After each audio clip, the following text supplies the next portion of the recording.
Greetings, ladies and gentlemen, and welcome to the stream. Hope everyone is doing well.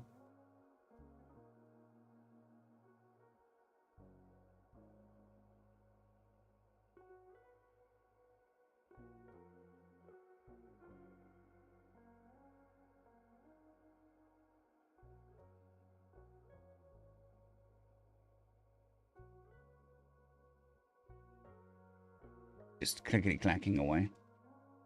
Don't know how long the stream's going to be. Still not feeling 100%. By no means. Feeling 100. It's very, very off. I think I might be coming down with something.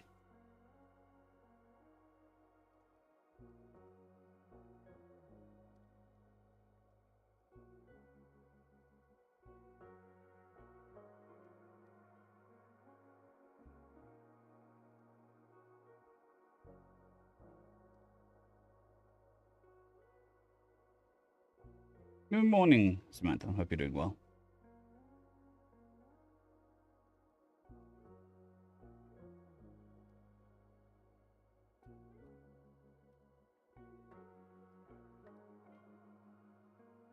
Yuki dookie.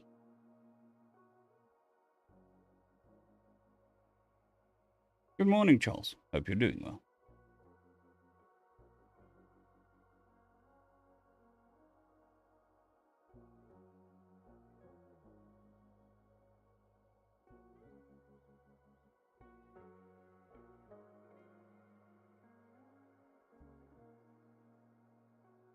Hard to hear.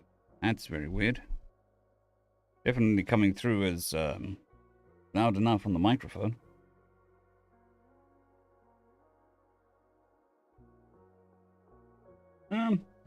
Okay. Just very tired. Haven't been sleeping well.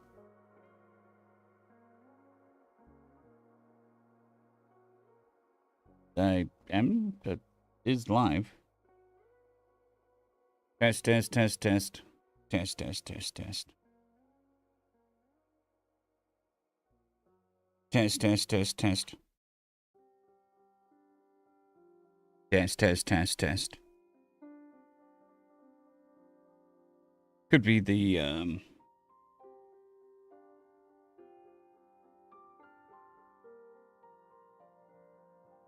Good morning, Yamashisha. Hope you're doing well.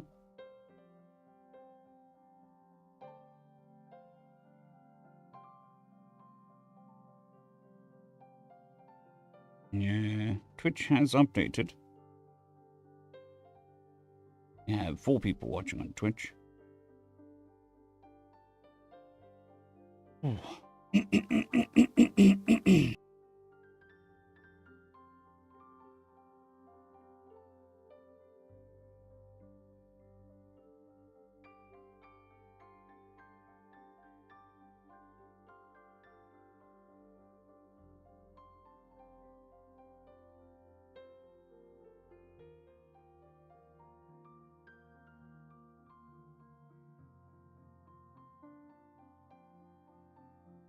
Good morning, Shadow. Hope you're doing well.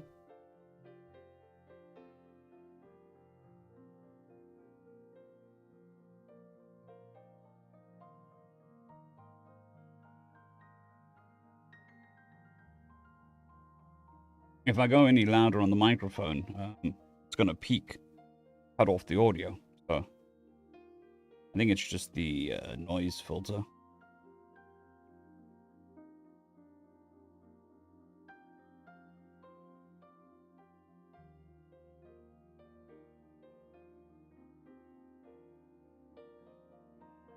Testing 1, 2, 3. Is that better?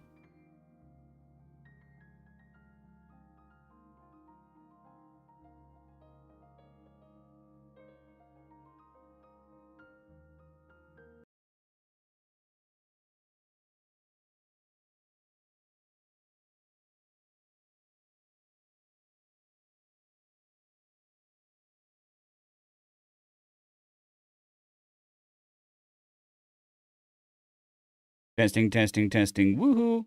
Yippee.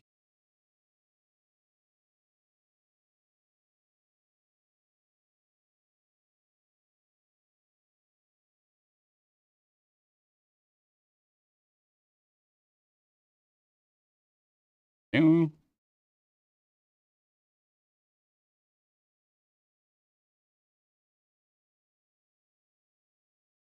Okay, to me, not sure what's going on.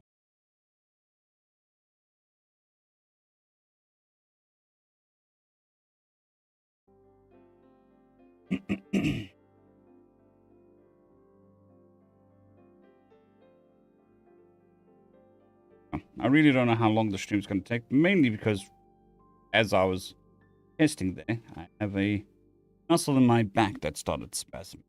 Very, very, not sore or anything.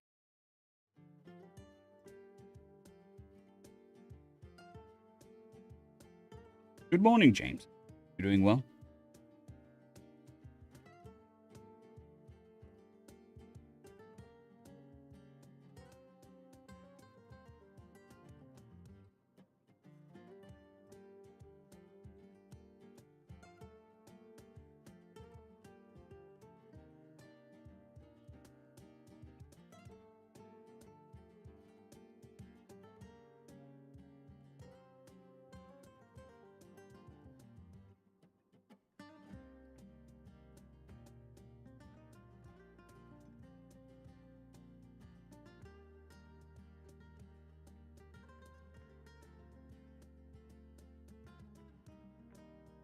Okay, we'll head into the first. Yeah. So what we're going to do today is a human from the dungeon, a Billy Bob, or two. Still playing catch up. I did manage to record some stuff yesterday, but not too.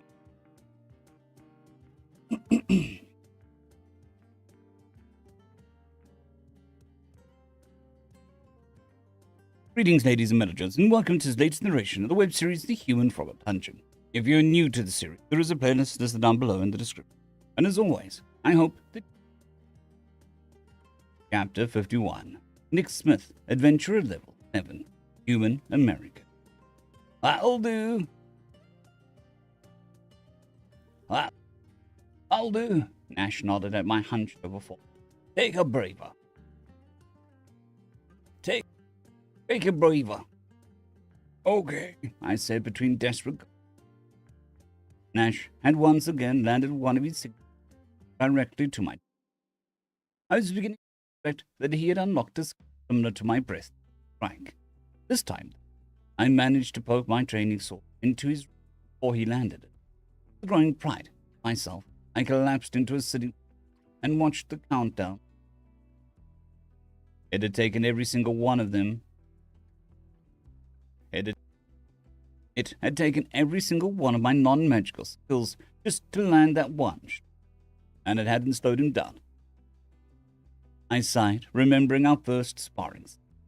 I'd managed to unlock Breaststrike and landed against him. It stopped the session immediately, but I'm pretty sure that he's been. Morning, Kandaria.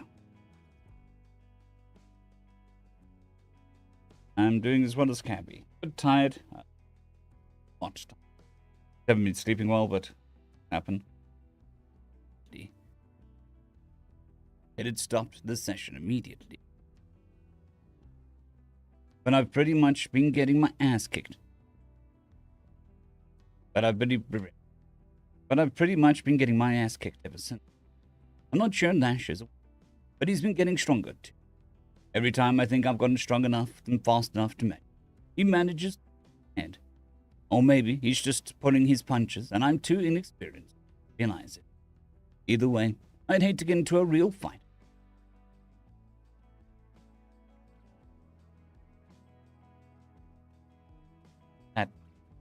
Oh.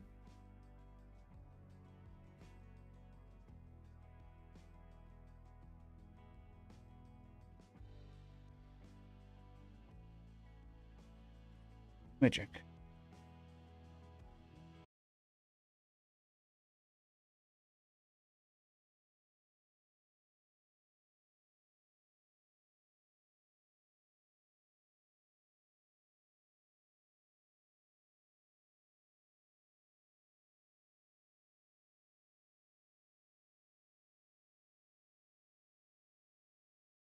That is noise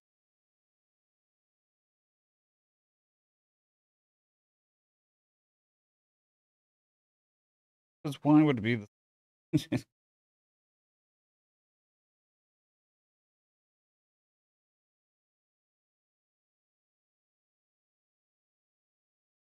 Eat.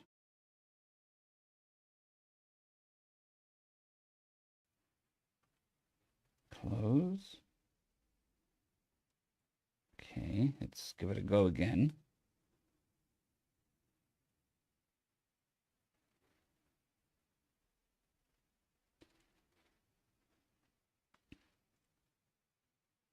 I will leave the audio off. Wait. Any filters in there? Nope. Okay. Let's give this a try. Against him.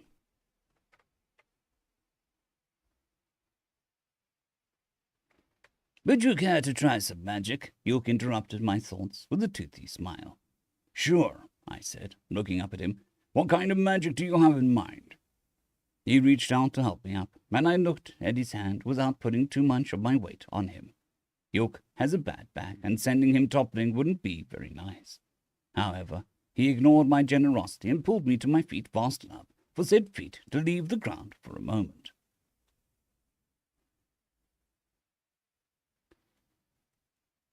Sure.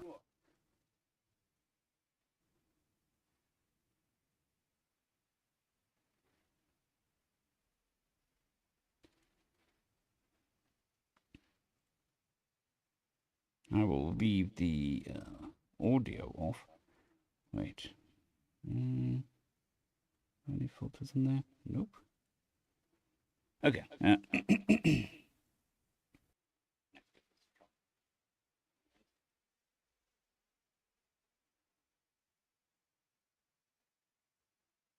you care to try some magic? You've interrupted my thoughts with a smile. Sure, I said, looking up at him.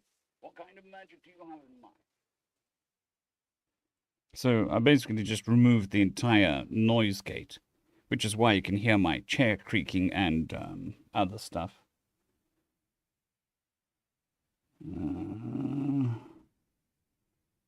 Which it shouldn't be doing.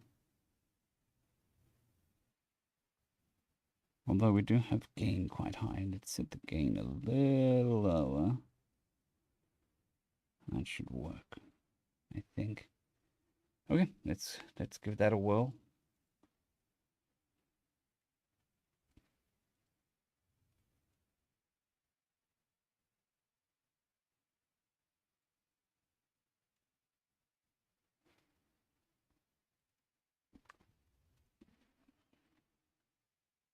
Moment.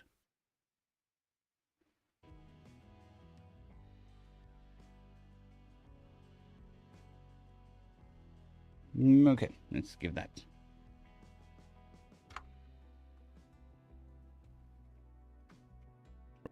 Moment.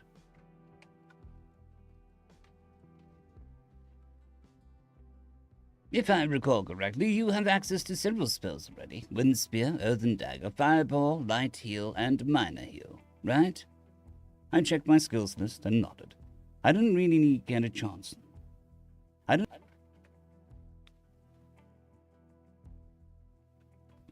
I didn't really get a chance to use most of these spells outside of some quick training that we'd done.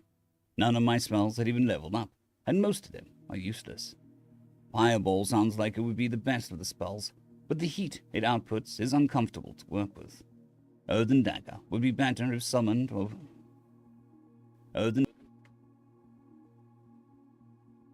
Earthen Dagger would be better if it summoned a sword instead of a little line. Finally, Heal can magically mend my wounds, but I already have 10 for that. 10 can do it without using my magic, too. I'd like to teach you a spell that many have trouble with, he continued. It's called Ice Javelin. You have to visualize the moisture in the air coming together and forming a magically enhanced icicle. Okay, I said as I lifted my arms and aimed at a nearby tree. I pictured all the water molecules in the air coming together to form a condensation. To form the condensation on the outside of a cold drinking glass. I imagined all the condensation moving into the shape of an icicle and freezing. Then I felt my magic shoot through my arms. The air in front of my fingertips grew cold, and mist began to gather together. Suddenly, the mist began to form a cone of ice. No jab.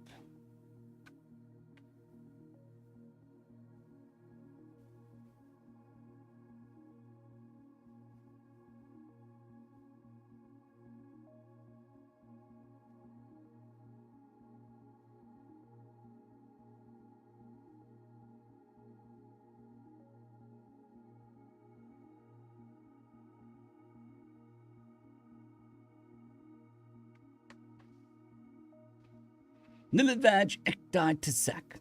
Oops.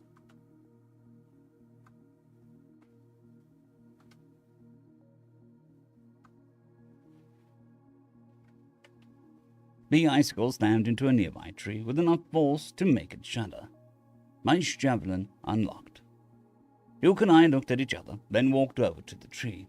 It was pretty thick. My arms wouldn't even fit around it, but the projectile had managed to go through it enough to poke out the other side. Yoke let out a low whistle. Like that? I asked with a dash of smugness. Yeah, he laughed. Exactly like that. Cool pun intended. So why haven't you tried to teach me the spell before? Because I didn't know it. Elmira taught it to me the day before we left, he said, gesturing behind him. Gesturing behind me. Took me all day. I turned and was met with wide-eyed and open-mouthed stare. Elmira's eyes darted back and forth between myself and the tree. See, York told her with a grin, he's able to learn new things much faster than most people. Yes, sir. I see, she replied.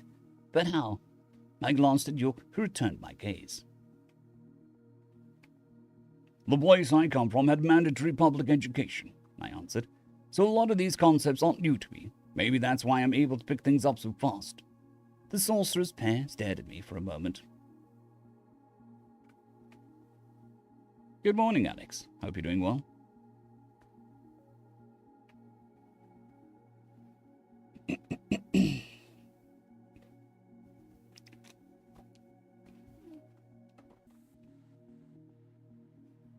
For a moment.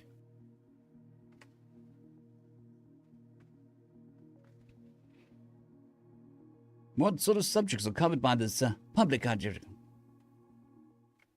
What sort of subjects are covered by this public education? Elmira asked. Math, science, social studies, language, writing, woodshop, all sorts of things. Woodshop? My guess would be carpentry, milady. My guess would be carpentry, milady. Judging solely by the name, of course, York laughed. Oh, my Nash is beginning to look impatient. Shall we be off?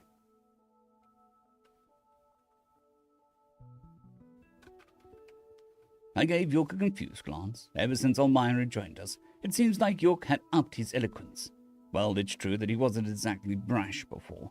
I don't remember him ever using the word shall. On the other hand, I could be imagining things, or Ten could be playing with my translations. I looked towards Nash and immediately forgot about York's odd word choices. His pack was already in the cart and he was patiently... His pack was already in the cart and was... His pack was already in the cart and he was practically growling at us. His pack was already in the cart and he was practically glowering at us. Yeah, let's go, I quickly agreed. We packed our things and loaded back into the cart. Imlaw gave us a smile as we continued our journey.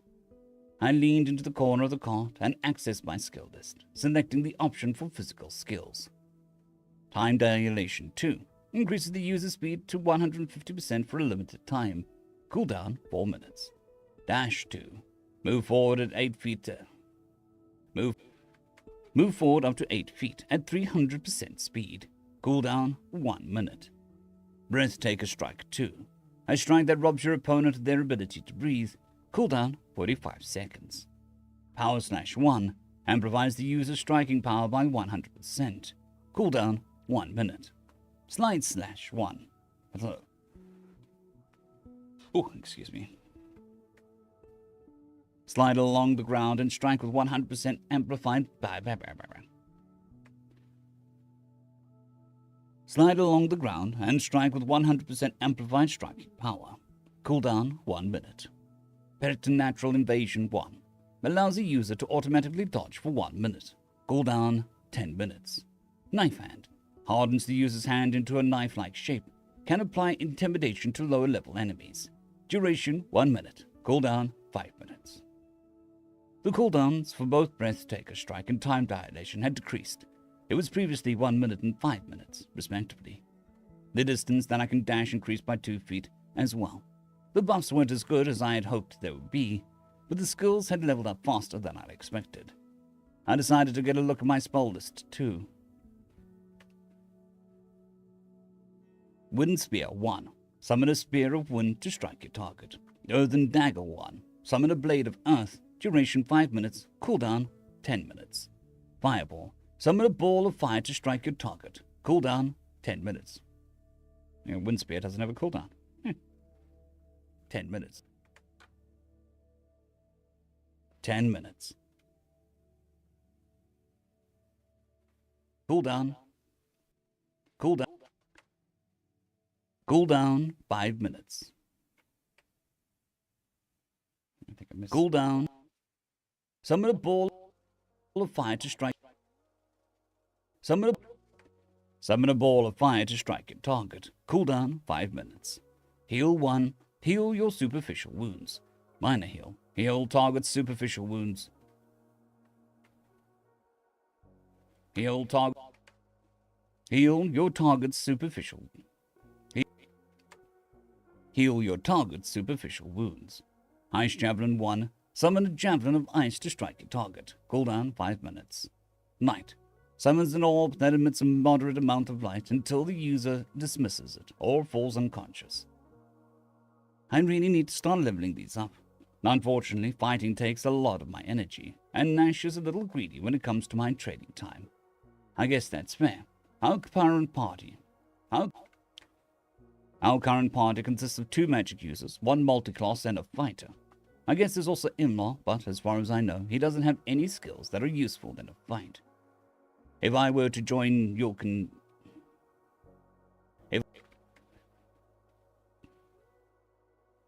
If I were to join York and Elmira in casting spells, that would leave Nash alone on the front line. That's not a good position to be in, even with magical backup. It's too easy to get flanked, and Nash himself says... And as Nash himself says, if you're flanked, you're fecked. I had to stifle a laugh. Look at me, suddenly an expert in battle tactics. Before I came here, I knew almost nothing about real fighting. I played video games, but not enough to glean anything from them. I also fought in some karate tournaments, but those have rules and regulations to keep people safe. Real fights don't. The sound of a page turning tore me from these thoughts. I turned towards the sound and saw Yook reading the book that Imlaw had given him before we set off to Bolasar. The Musings of Gralp, a book about the Fae written by an imp. Is it any good? I asked him. Nope, he laughed. It's absolutely terrible. The grammar and word choices are abysmal, and it's rare that he spells words correctly.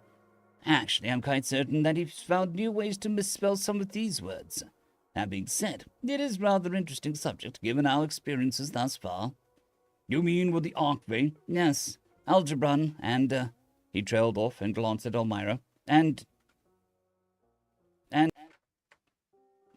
Tartars? Nah.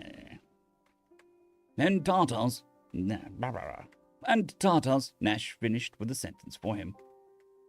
And Tartars, Nash finished his sentence for him. Pardon? Elmira asked. Nash and I stared, laughing as Yook turned a darker shade of green. Well, when I told you about our encounter with the Fae, you recalled that I left out the names that Nick gave them, Yook explained.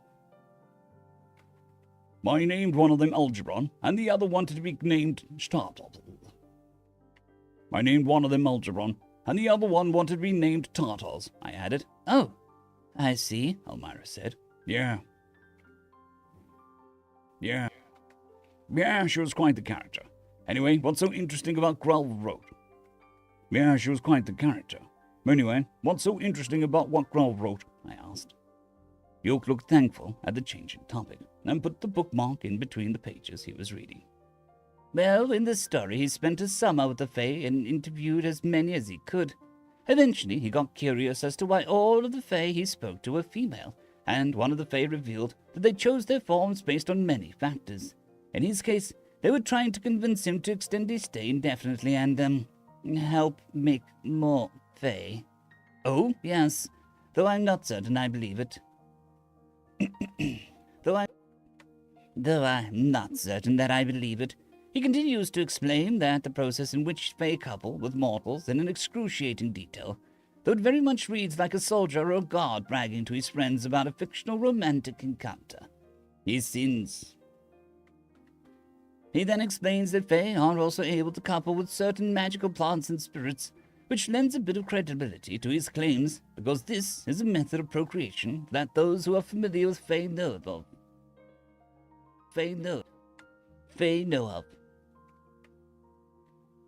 So they can make babies with anything? I asked with fear in my voice. Is Tartar's going to cause a population crisis? That is unlikely, York laughed. New Fae cannot be created without the explicit consent of their mating partner. If their partner does not want to create a new life, If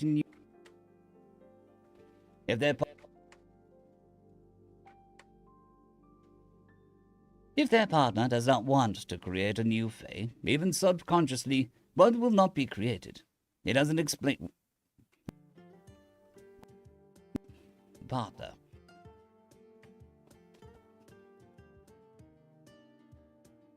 If their partner does not want to create a new Fae, even subconsciously, one will not be created. It doesn't explain how this works with plants, unfortunately. So, what else does he? Nash started to say before trailing off. Did the rest of you hear that? I raised an eyebrow at him, but after a moment I heard a dull rumbling sound in the distance. We looked around, but couldn't see what was causing the sound until our cart turned a corner. To our right was a forest, and to our left were plains that were being ravaged by a tornado. We watched the storm in shocked silence. It was breathtakingly massive, ripping up everything around it. The giant funnel was extending from a large cloud, which was also the only cloud in the sky. I was about to ask if that's normal when Nash stood up, pointing his hand at Imlar's shoulder. Putting his hand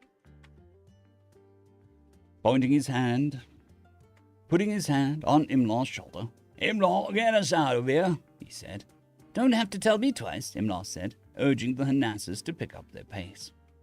Nash nearly toppled over as the cart began to speed along the road.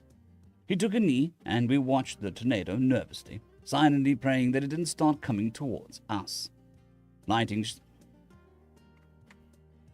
struck the ground near the tornado, and a few seconds later, thunder shook everything around us. Is that normal? I asked. Do tornadoes usually appear from a singular cloud? No, Elmira said quietly. What's going on then? I don't know. Wait a minute, Yook said. Isn't this where we encountered? He was interrupted by a cart coming to a sudden stop. Before anyone could ask Imlar what was going on, a loud roar drowned out the sounds of the distant storm. I stood to see what was happening and saw a bear-shaped creature in the middle of the road a few yards ahead of us. Instead of fur, though, it had scales that were completely black. Its claws glimmered like 5 razor-sharp daggers in the sunlight. I grabbed my sword as it roared again and leapt from the cart with Nash close behind me. We took position in front of the cart, trying to protect Imlar and the Hanasses. The bear lizard rose onto its hind legs and roared once more, louder this time. The fuck is that thing? I asked. It's an Urzan. It's an Urzan, Nash explained. It's an Urzan, Nash explained. They're tough. Go for the gut or the throat. Don't bother with the chest or head. Understood, I said. Nash charged forward and I quickly followed him. A wind spear flew over our heads and barely missed the Urzan, who dropped to all fours and began charging us. As Nash and I got closer, I used dash to get ahead of him and swung my sword at the Urzan's neck with power.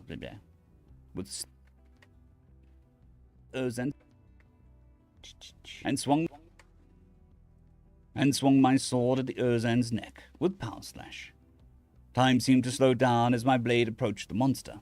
It looked like it was going to be a good slash, and I began contemplating how I would avoid the counterattack. but as my blade made contact with the Urzan's neck, it suddenly disappeared with a balloon-like pop. My sword struck the ground, and I stood there stunned, wondering what the hell just happened. I barely managed to catch a glimpse of something fleshy heading towards my face, but before I could react, I was enveloped in a flower-scented squishiness. Arms locked my head.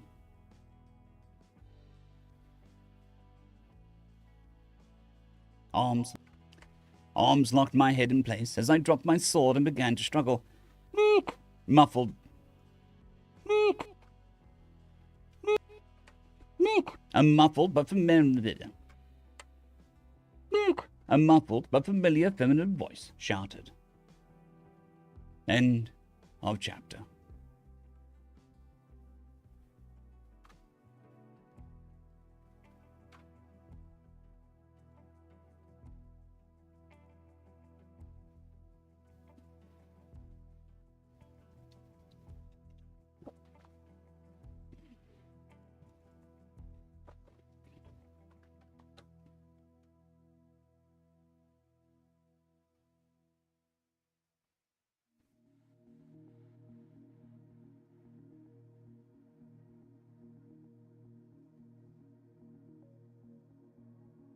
Yeah, I don't think it's a pulled muscle. It just started spasming. It's more distracting than it is sore.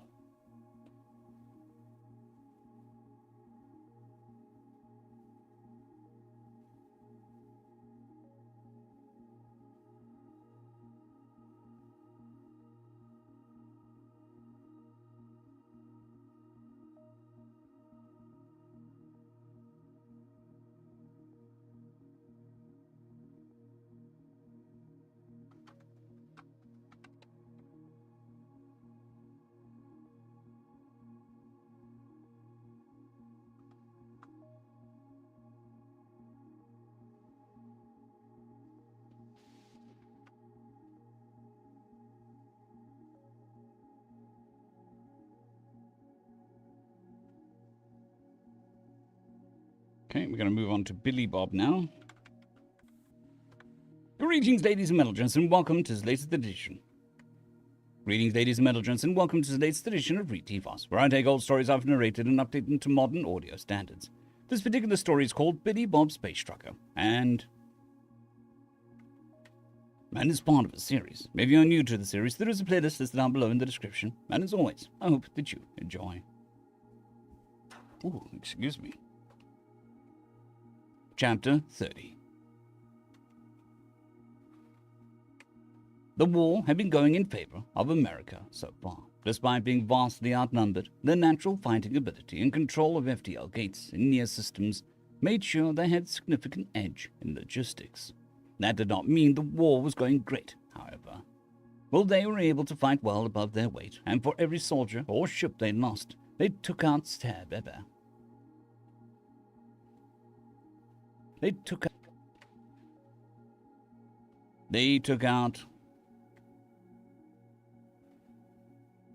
take out 10 Xeno equivalents. They were still fighting the rest of the known galaxy, more or less.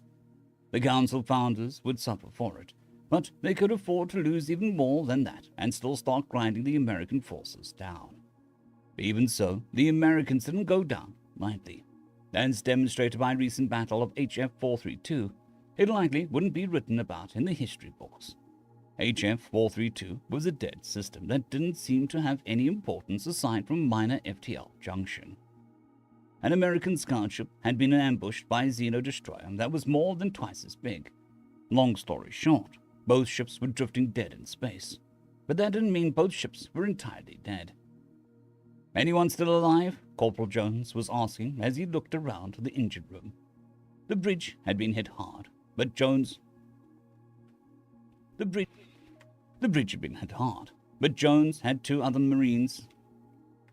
The bridge had been hit hard, but Jones and two other Marines had survived in their pressure suits. The scout ship had only had a crew of 10, and 5 of them had been Marines. And 5 of that had been Marines. There was movement as they saw someone wave from the back of the engine. Jones moved around the damaged and vented engine room to see a figure in a pressure suit working on the engine. His suit had several patches on it, and even duct tape in one spot. Overall, it was stained and damaged, but his tool belt looked secure. "The feck are you doing? The ship is dead," Jones asked as he saw the person working. "And as an engineer, it's my job to scuttle it," came the reply. "Oh, Steve, right? Yeah, the name's Steve. If Xenos want to try and steal our nav data, they'll turn this one and get the power going. If Xenos want to try and steal our nav data, they'll turn this on to get the power going. And if everything goes right, it'll explode in their faces. Wait, but we need to call out for help. We need to call out for help. We need to call out of here for help. They blew our comms up first. I already corrupted the nav comp just in case, but either way, the Xenos will find us before our own." "Crap," the Marine growled, thinking about how to break this to the others. As he thought it over, he looked through the hole in the side of the ship and saw the Xeno cruiser drifting across from them. "Hey, what about their ship?" The engineer looked up. Fucked if I know. I've never worked on a Xeno ship before." "Whatever. An engine is an engine, right?" No, not even close. Do you have any better ideas, Steve?" The engineer sighed and finished tinkering with the engine before shrugging.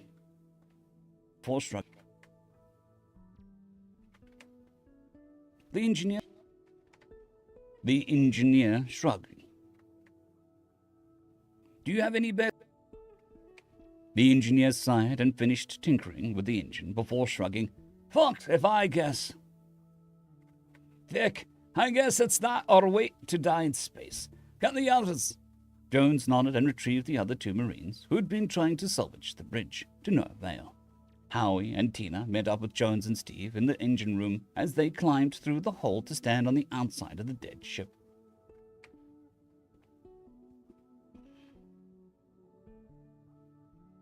"What makes you think that he could win? What makes you think that we can turn it back on?" Tina asked. "We've got no idea who's talking." "We've got no idea if I could even start it up were it not wrecked in battle. We've got no idea if I could even start it up were it wrecked. We've got no idea if I could start it up if I were. We've got no idea if I could even start it up if we're not wrecked in battle," Steve replied, clearly full of optimistic confidence. "But it's dying here for sure, or maybe dying over there. Only got so much oxygen left." "Thanks, Steve," Jones muttered. Tina and Howie jumped free, boosting towards the craft. But before Jones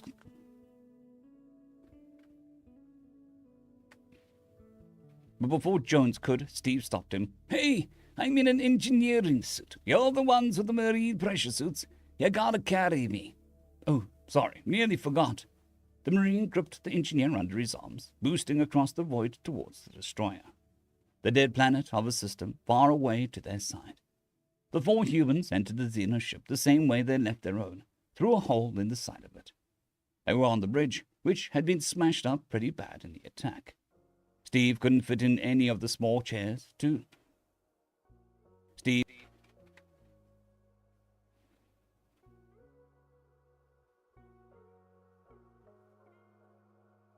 Yeah, it can get quite painful.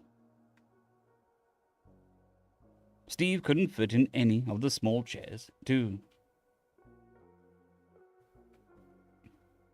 Steve couldn't fit into any of the small chairs, so he leaned over his seat, typing on a console.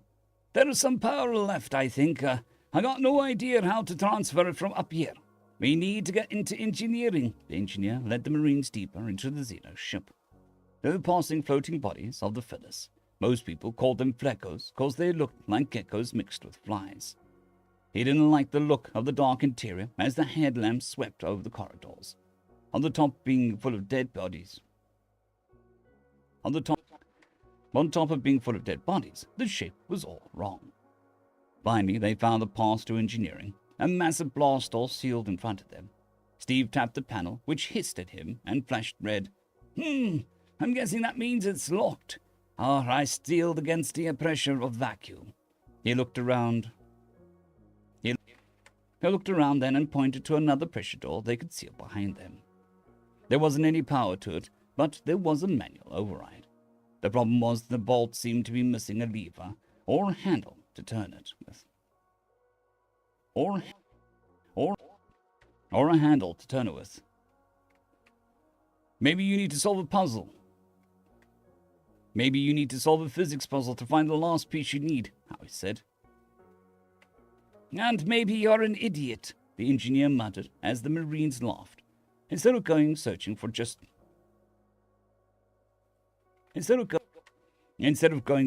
he just pulled a wrench from his tool belt and fastened it into place. I don't think these guys ever figured out a single person could do something like this.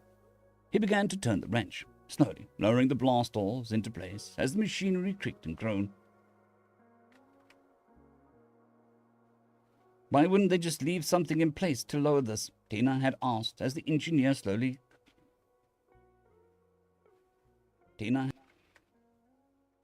had asked as the engineer slowly lowered it. "'Cause they're wussies," the engineer grunted out as he kept turning it. Finally, the blast door was sealed and he detached the wrench. "I'm fairly sure none of them have the strength to operate this on their own. Probably got a robot to do it or something." They turned back to the engine room and Steve stepped up, tapping on the control panel once more. This time it beeped at him and there was a hiss as the door opened, oxygen rushing in to fill the makeshift airlock. As the door slid up, they saw the light inside and were met with the surprised faces of what had to be 20 Flaccos. They had swords and some sort of energy torch, and a number of nasty-looking melee weapons. The Marines braced when a shining light came down and started to dance. The Marines braced when a shining light came down and they started to dance. It was some sort of high-pitched Xeno music as they broke into a team dance choreography of some kind. "What do we do?" Howie asked nervously. "We're totally getting served." "Are you fucking kidding me?" Steve asked and pulled an old worn 1911 from his tool belt, shooting one Flecko through the head, immediately breaking their rhythm. "Fucking shoot them!" "Oh, yeah," Jones muttered, as if the thought hadn't occurred to him. The Marines raised their guns and started firing. 3 Marines and an injured engineer against 20 elite Fleckos. It was a massacre. Lancing and melee weapons did not hold up well against automatic weapons and a 45.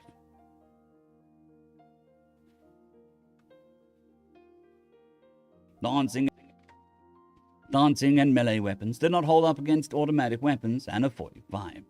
They weren't even fast enough to make the Marines need to lead them. Once they were dead, greenish blue splattered across the walls and machinery. The Marines checked their weapons while Steve moved forward, pulling bodies off the consoles he needed to check. "You can get this up and running, right, Steve?" Tina was asking as she watched him work. "No idea. Just trying to figure out where they have the readings."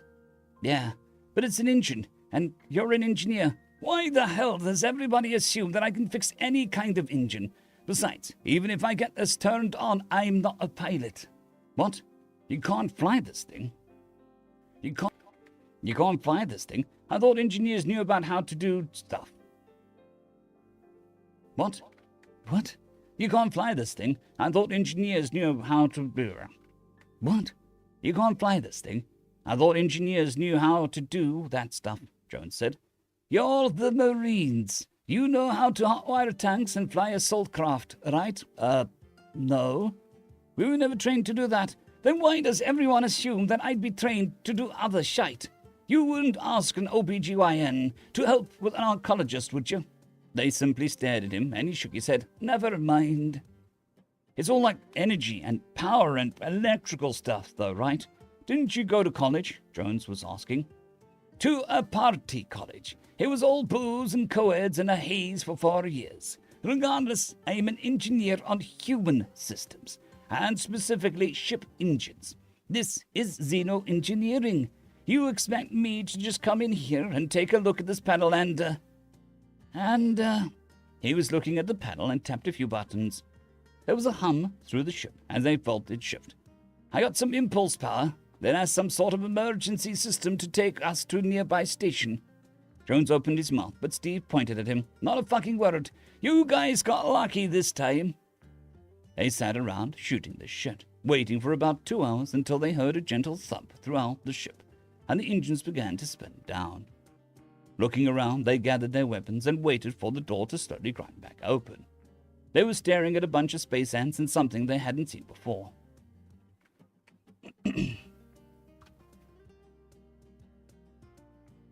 It's like a part orc, part bear, or an oar, Tina muttered. No, you idiot. Clearly you'd call it a bork, Steve said firmly. Who are you? The bork questioned before saying, I'm he who has survived the dread creature Mittens, red-furred devil of death. I've been tasked by the greatest human alive to guard the station. None shall harm it again. Oh, no, Steve muttered. What? Jones asked. This idiot means Mitten, my brother's cat. Your brother is the greatest human alive. The engineer let out a heavy sigh, slumping a little where he stood. My real name isn't just Steve, it's, Stevie Ray, little brother of Billy Bob, space trucker.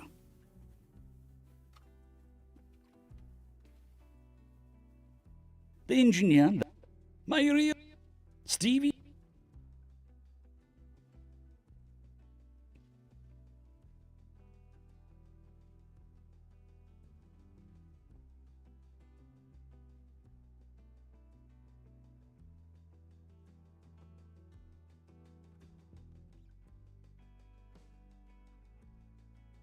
Brother of Billy Bob, space trucker.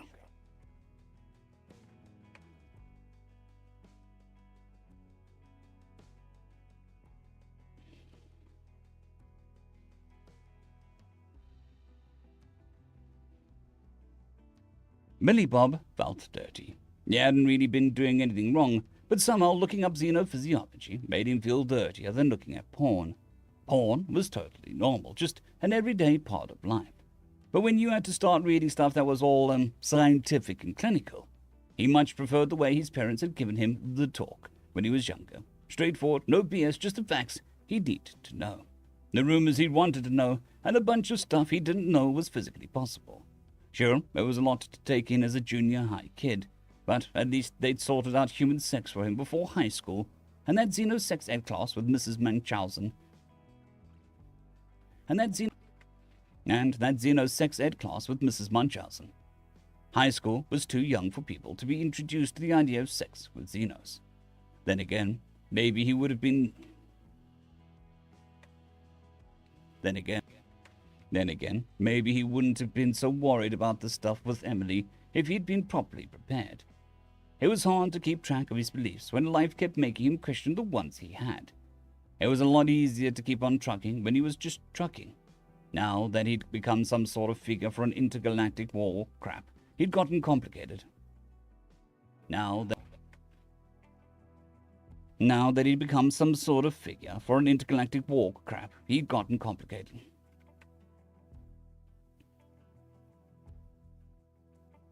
Now that he'd become some sort of figure for an intergalactic warship,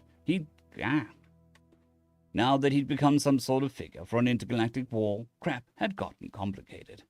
And that didn't even cover what he'd learned about Libertonians.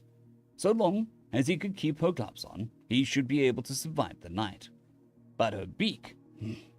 His research had mentioned a bunch of biting. He was alone on the bridge of Rosie. He'd gotten fired up and... He was on the bridge of the Rosie. He'd gotten it fired up and heading out into the FTL lanes to get closer to the final destination. Well, not the final, if everything went right. Either way, he was alone trying to figure out the logistics to a problem he'd never expected to have. It was a crucial midterm project named How to Get Some and Not Die, and he wasn't sure how long he had before the teacher demanded he turn over his work and hope for the best. He had plenty to worry about, without even considering the fact that his translator had struggled with a few terms that he had to pray to God and Washington and even Andrew Jackson that he'd read correctly. He wasn't sure if he was excited or terrified, or, much more likely, it was just giving him fear. Much more likely, it was just giving him a fear bonus since it was a challenge that could kill him and also involved getting laid. It was one of the truest challenges any American could ever attempt. He'd already joined the Void Club thanks to an extra-large pressure suit and a flexible woman back in community college. It had been rather uncomfortable and awkward, but damn if doing it while Earth hung above them wasn't an interesting experience. Of course, that was when he was younger and stupider. Well, maybe stupider was relative, because that was when his biggest worries were community college classes, and not getting too crap-faced over the weekend to miss out on a part-time job. and not getting too shit-faced over the weekend to miss out on his part-time job. The main issue was his boss was his dad, and who, at the slightest hint of a hangover, would go into his "how do you sell a chicken if you're deaf" guy routine. Who, at the slightest hint of a hangover, would go into his "how do you sell a chicken to a deaf guy" routine, which was loud. So loud. Billy Bob was deep in thought about how to proceed when he heard someone walking up the steps to the bridge. He quickly typed on the console, closing out of the extranet windows, and going back to and doing a quick check to see if everything had sound. And doing a quick check to see if anything had sound going that he might have missed. Once he was satisfied everything was off, he turned the screens back over to the navcomp and internal systems that he was actually supposed to be looking at. "Hey, Billy Bob, all up here on your lonesome," Emily said as he leaned back and smiled at her. She leaned in to rub her cheek against his for a moment and glanced at his consoles. "Wow, we're already that far along. Have you been flying through the whole sleep cycle?" "Hey, it's a big fat ship, but that doesn't mean it's slow," he smiled at her and rubbed a hand alongside us. And rubbed a hand along his side. "The space hamsters should be waking up soon. Then I guess we should talk about their, what do they call their leader? A Khan." Billy Bob arched his brows at that. "A what?" Those fuzzy fat little hamsters. There's got to be something wrong with the translator. Hold on." He scrolled through his translator to figure out what was going on. He called them space hamsters. A group of hamsters was called a horde. Oh, his translator figured the leader of a horde should be a Khan. Well, time to change that. A little more custom input and... Okay, tell me again. Tell me again. "The fluffiest big shot fancy pants." "Excellent," Betty Bob said with a wide grin, as Emily wondered just what we'd done. She knew he was up to something. So far, it seemed like he was going to have to learn how to settle in and relax and share piloting the ship with the hamsters. Since when they woke up, he knew they'd offered to help him fly the Rosie. He should really spend more time with Emily and talk with her fanciest pants to figure out what the plan was for ruining the galactic government. "You know," Emily slowly slipped around his seat, sliding into his lap. Once more, he was a little surprised at her weight compared to her height. He knew that he should expect it, but it was hard to retrain a brain to relative weights after a lifetime of heavy gravity. "We're all alone." She rubbed a hand along his jaw as he blinked. He wasn't ready for this. "Mr. Billy Bob, sir," he heard a voice squeak. "Mr. Billy Bob, sir," he heard a voice squeak up from the stairs. "Thank God." "Coming!" He picked Emily up. "Sorry, looks like we're out of time." She huffed as he set her to the side and walked down towards the hall. She huffed as he set her to the side and walked down towards the approach of horde hamster. She huffed as he set her to the side and walked down towards the approaching horde of hamsters. Come on up. You're all the bridge. Come on up. You're the new bridge crew." There was about 8 of them, which for Xenos was a skeleton crew to do what he was doing on his own. "Yes, Mr. Billy Bob, can you throw us around, please?" "Sorry, but not until after your shift is done." They all let out a collective groan. Sorry, but it ties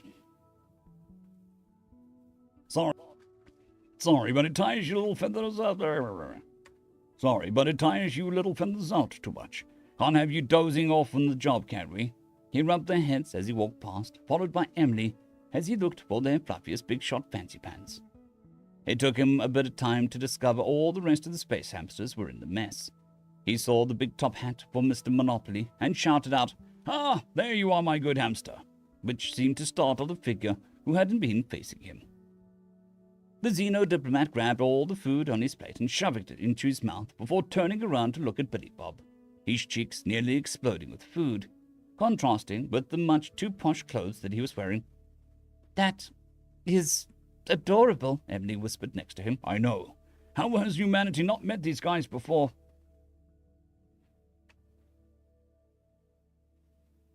"Seriously, Billy Bob, aren't they so cute? They override all my predatory instincts to kill and eat them." Billy Bob arched a brow at that and looked over at his girlfriend.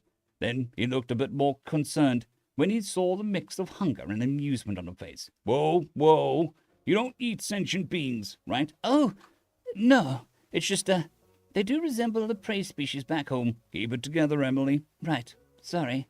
"Sheesh. Thinking about eating our guests. Humans would never do something that creepy. Well, Americans wouldn't at any rate. Well, moving on."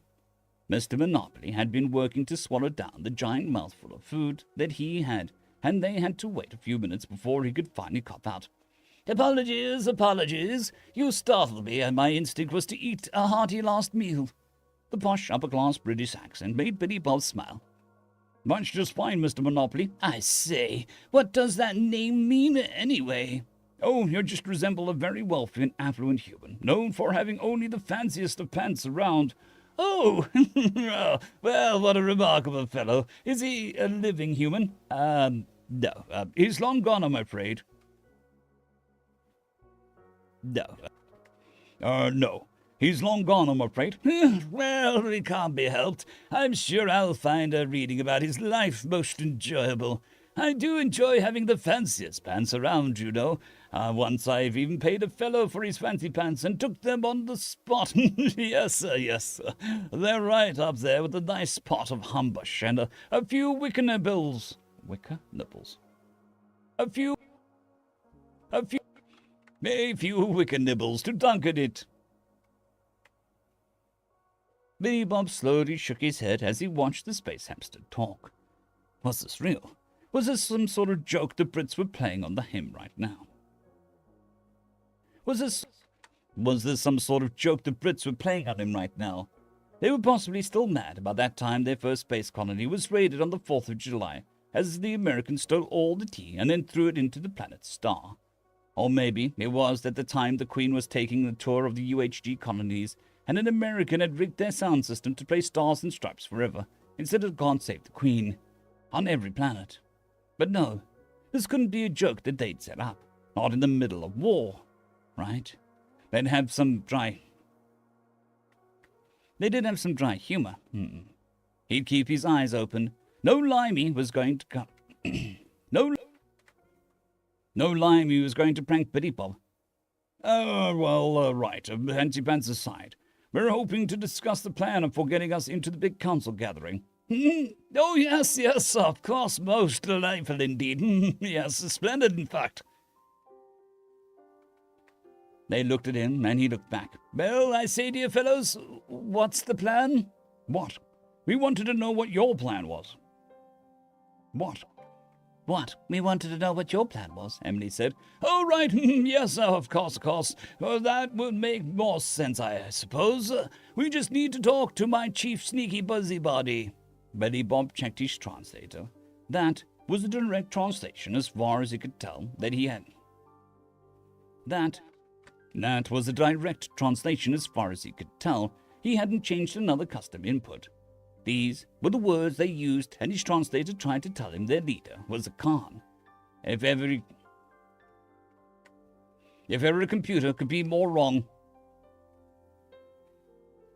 "Well, where is he?" "If I knew where he was, he wouldn't be my chief sneaky busybody, now would he?" "Of course not." Harumph, I say, harumph. Billy Bob was about to ask how they could find the space hamster when the PA came on. "Mr. Billy Bob, please report to the bridge." He looked up at the ceiling and yelled out, "What is it?" Is this line private? Yeah, sure, why not? There are pirates. The rest of the hamsters around him squealed out in fright and began to shovel food into the mouths. Jesus Christ, you guys don't fucking choke. I'll be right there. He grumbled and quickly ran back to the bridge. The Rosie had come out into a system where they'd dropped out of FTL lane and gone to... The Rosie had come into an area. The Rosie had come out into a system where they'd dropped out the FTL lane to go refuel. A small ship was out in the viewport as he saw the bridge crew shivering. What kind of ship is that? It's a Bork raiding vessel. They must have at least 30 Borks on board. Billy Bob sighed and walked over to the comm screen. He brought up a channel with the ship. Ah!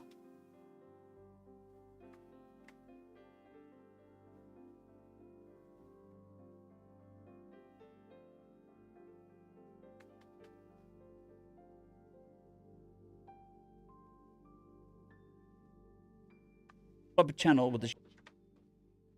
Ah, good. This is the Space Hamster, Captain. Come to surrender. No, this is Billy Bob Space, Colonel of the United States Space Force. I'm ordering you to fuck off right now before I'm over. I am ordering you to fuck off right now before I come over there and kill you stupid fucks for delaying my ship. What? The Bork was obviously surprised with the voice and tone of the person he was talking to. You can't talk to me like that. I'm the fear... Yeah, I don't fucking care. You've got what, 35, 40 of you over there? I've cleaned an entire station on my own, and now I have a Libertonian girlfriend with a power suit. So, are you feeling like today is your lucky day, punk? So, you can't talk to me.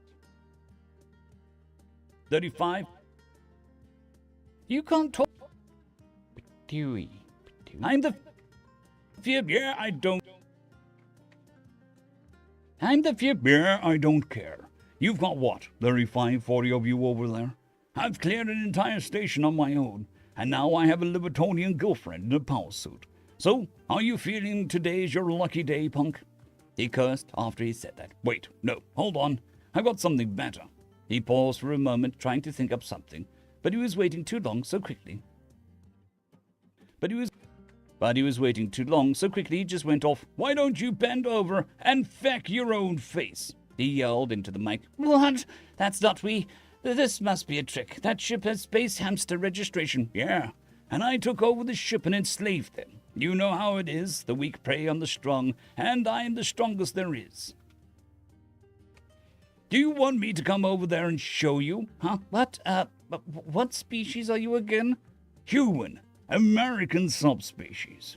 He could hear muttering in the background. These species engaged in war with the Council, right now? Yes, that's me. I mean us. There was a muttering, and then a different voice came on. Are you the wielder of the beast mittens? You heard of him, did you?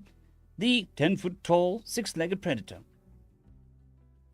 The 10-foot-tall, 6-legged predator with 3-inch claws? Of course we have. You just go about your day then. We're very, very, very sorry to have bothered you. Yes, we're very sorry. Yes,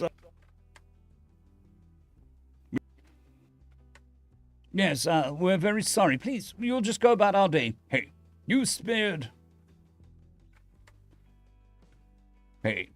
word through the other box. Only raid the space poodles, arseways, crabs, and fish cops. Leave the rest. Leave the space hamsters alone, or we'll come after you once we're done with the council. Oh yes, of course. We'll spread word right away. The ship turned and started to make haste away from the Rosie. Billy Bob grinned as the crew stared at him. How are we your slaves now? What? No, I made that up. You're all free people. Shit. Great Abe's ghost will strangle me if the spot. Great Abe's ghost would strangle me on the spot if I enslaved you funny little purbles. No. They cheered at that, and then one opened the PA. Mr. Billy Bob saved us all, and he ended piracy against space hamsters everywhere. He could hear cheering across the ship and stood with his hands on his hips, the biggest, stupidest grin on his face. Somewhere we knew an American flag was flying patriotically in the wind. Heck, it felt good to liberate people. And so ends another chapter in the adventures of Billy Bob, Space Trucker. Dun dun dun.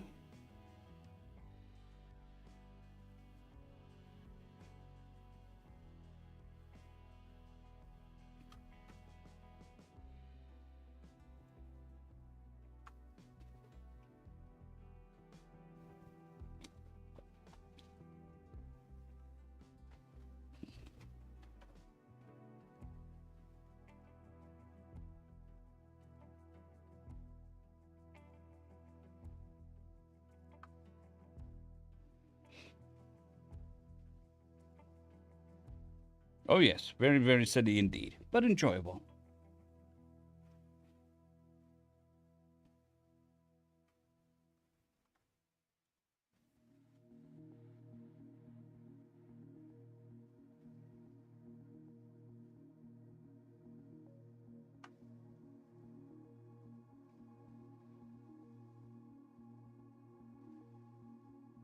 Thank you very much for the #1 fan sticker, Right Brain. I hope you are doing well this morning.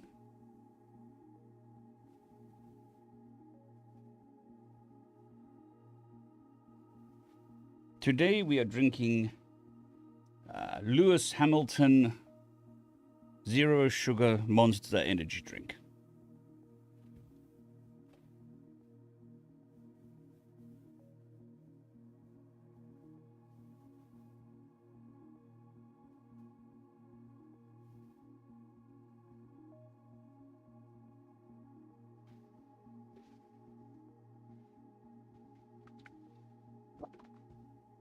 Oh yes, boomer juice. Oh, so good. Yes, space, Colonel. Good morning, Braden. Hope you're doing well.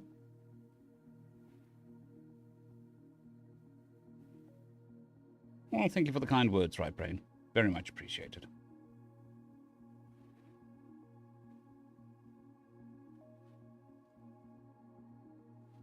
I am going to step away momentarily. I will be right back. Let me just save this before anything interesting happens. Interesting as in it deletes itself. I shall give you music and chair. Music, chair.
Alrighty, back.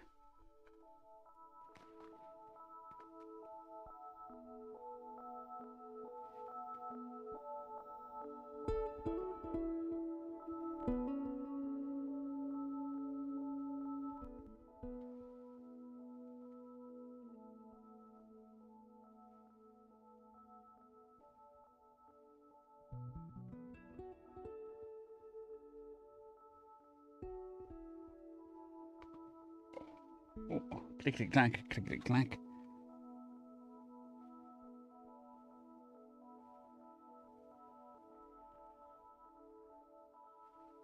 Dog being weird. Which is, par for the course for the dog.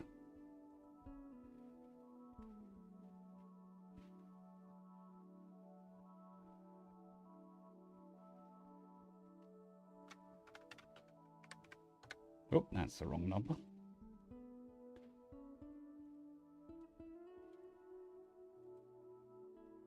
Billy Bob 31. Greetings, ladies and gentlemen, and welcome to this latest edition of Read T-Fuss, where I take old stories I've narrated and update them to modern audio standards. This particular story is called Billy Bob Space Trucker, and... oh, that monster's fighting back. And...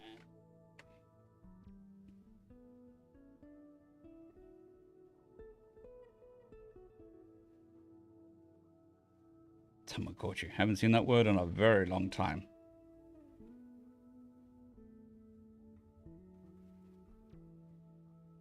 The story is called Billy Bob Space Trucker.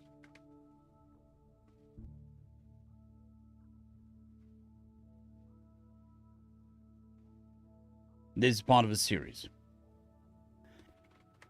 If you're new to the series, there is a playlist listed down below in the description. And as always, I hope that you enjoy. Chapter 31. Most species in the galaxy fit into a few categories based on their evolution. Either they were apex predators like the Libertonians and Crusticans, and were able to develop and advance because they had the freedom to do so, or they were prey species like Billy Bob's favorite space hamsters, and they developed technology just to survive. Humans were messing with the classification system because they hadn't evolved as apex predators. There were lions, tigers, and bears, oh my, that could tear them to shreds, not to mention gators, crocs, sharks, spiders.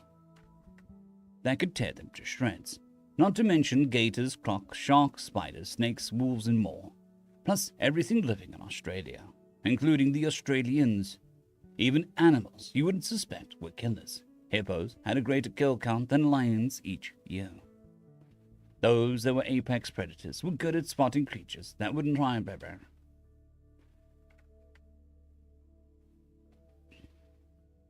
Those that were apex predators were good at spotting creatures that were trying not to be seen, while those that were prey tried to be good at not being seen by predators. Humans had become apex predators through technology. Combining their natural endurance and hunting abilities with their tool-making skills, they'd started off with basic spears and bows and arrows and just kept going from there. Even still, when they went hunting for a tiger in a jungle armed with spears and bows, there was a good chance for you. Even still, when you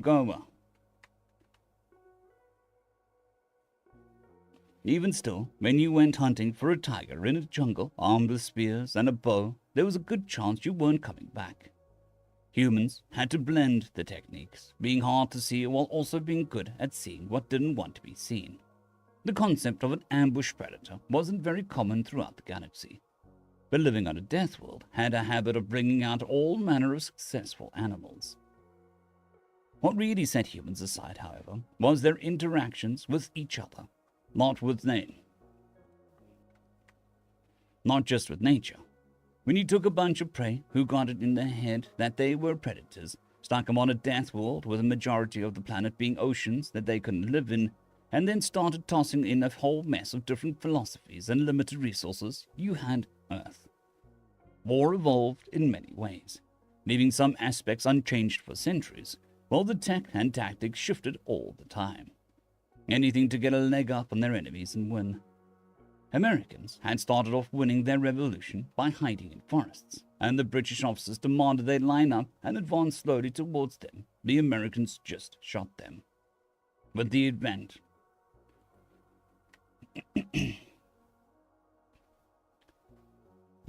of gun warfare. With the advent of guns, warfare changed more rapidly than ever. And the humans, with their need to both be hidden and yet be able to spot other hidden things, just got pushed up a whole new level. Any creature that could stay in the same position for 24 human hours long before finally taking a kill shot on a target a mile away did not fit into the greater galaxy's ideas. The fact that they didn't need to The fact they didn't need a computer to take the shot either was impossible for any other species. It was perhaps a fluke of the universe that humans had ever evolved the part of the brain that even allowed them to compute the rough path of projectiles in flight a million years before they developed the concept of physics. Libertonians could fly, so their brains had the ability to process complex flight patterns on the go, which helped drive their intelligence as a species. But they'd never needed to throw anything in order to hunt. That's what their 4 arms, 2 legs ending in razor-sharp claws were for. And so humans were filling a very special and unique role that didn't fit anyone else. Prey who thought they were predators, or perhaps predators that were kind of crap and needed tools to become better. All of these made sure that humans were very tenacious and difficult to fight in the current war with the rest of the galaxy.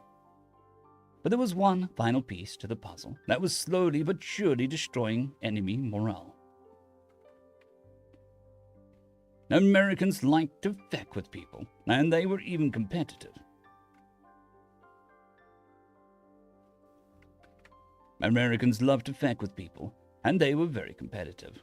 This was why, on the important junction world Karish, the Crustacan defenders feared for their lives despite never having faced humans in open battle. It had started with a missing patrol that was investigating reports of meteor impact. The planet was very arid and rocky, which did not suit the Crustacans, so they had to keep a constant supply of water to replenish their hydrating mucus. After that first patrol went missing, their water pipeline was sabotaged. Then their supply tank had been contaminated with the bodies of the missing patrol. After that, their comm equipment started getting jammed, and all they could pick up were the scratching transmissions that sounded like someone softly whispering, "We're coming for you." As the 300 remaining defenders began to freak out, their tormentors watched. Only 5 of them had been dispatched to this planet, 5 humans to occupy a planet currently held by 300 Crustacan soldiers. At the moment, they were all arrayed along the edges of a rocky canyon as they watched a Crustacan patrol in the valley below them. All the Crustacan saw was a collection of rocks and some of the scraggly bushes that survived on this planet. The humans spoke quietly amongst another. The humans spoke quietly among one another. 10 bucks says they start firing in every direction. 20 says one of them runs for it. Then one of the humans gave a few rocks a shove on the edge of the canyon, listening to them tumble down the sides. They weren't big enough to do any real harm on the light gravity of this planet. They weren't big enough to do any real harm on the light gravity of this planet. But the sound made the patrol screech and hiss in surprise and fear. The sounds of their energy weapons blasting the rocks around them. As one scurried forward, their leader hissed out, and the figure stopped as the patrol grouped up once more. One of the humans began to move along the edge of the canyon to a point where the ground stopped. One of the humans began to move along the edge of the canyon to a point where the ground sloped down a bit. "I think today's the day. I'm going for the one with the matter slammer." He looked especially nervous after the rocks. One of the humans muttered, her voice even as she moved quietly. "No way, you're fucking crazy, MJ. Stop calling me that. Why? Those are your initials, right? Just knock it off, BJ." "And those are my initials. No harm there. Can I get in on this initials instead of name thing?" came a man's voice. "Not a fucking chance, Barbie." "It's Barbara, dammit. Fecking hate this name. So change it. Every time I try, you guys just tell me to shut up. Tell me to shut up and look for a Ken doll to go with my convertible." There was a lot of chuckling over the comm, which more or less proved his point. "Regardless, you're crazy for even thinking this will work, MJ." If I do this... If I do this, will you stop calling me that? Sure, I'll call you whatever you want if you actually pull this off.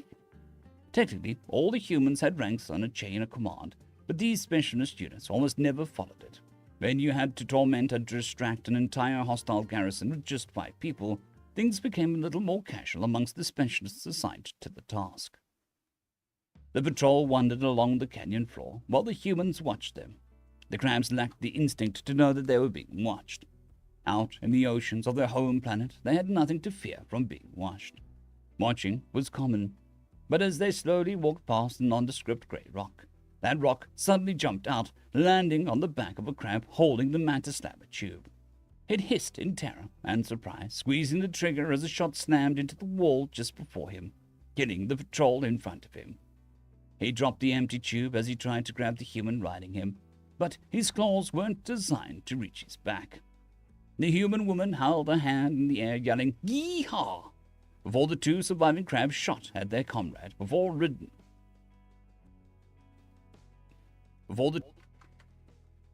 the 2 surviving crabs shot at their comrade being ridden by the human, too terrified to try to spare his life. As his shield absorbed the impacts, the human pulled her sidearm free, dispatching the other 2 with double tap to their skulls.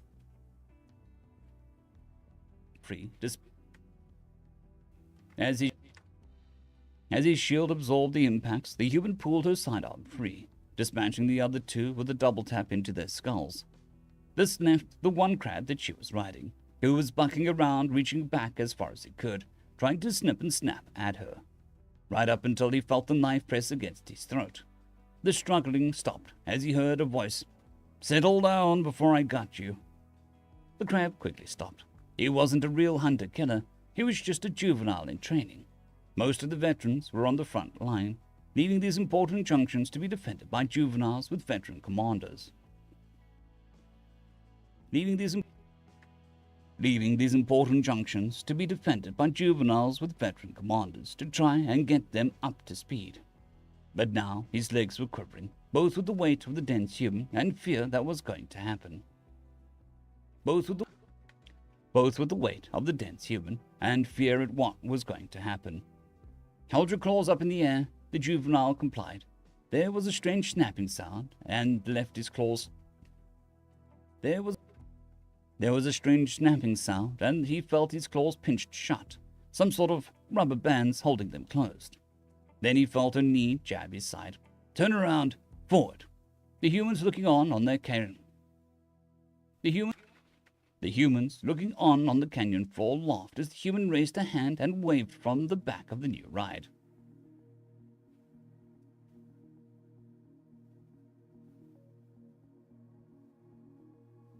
"The hell are you going to do with him? Get a saddle and harness him to use him as a mount."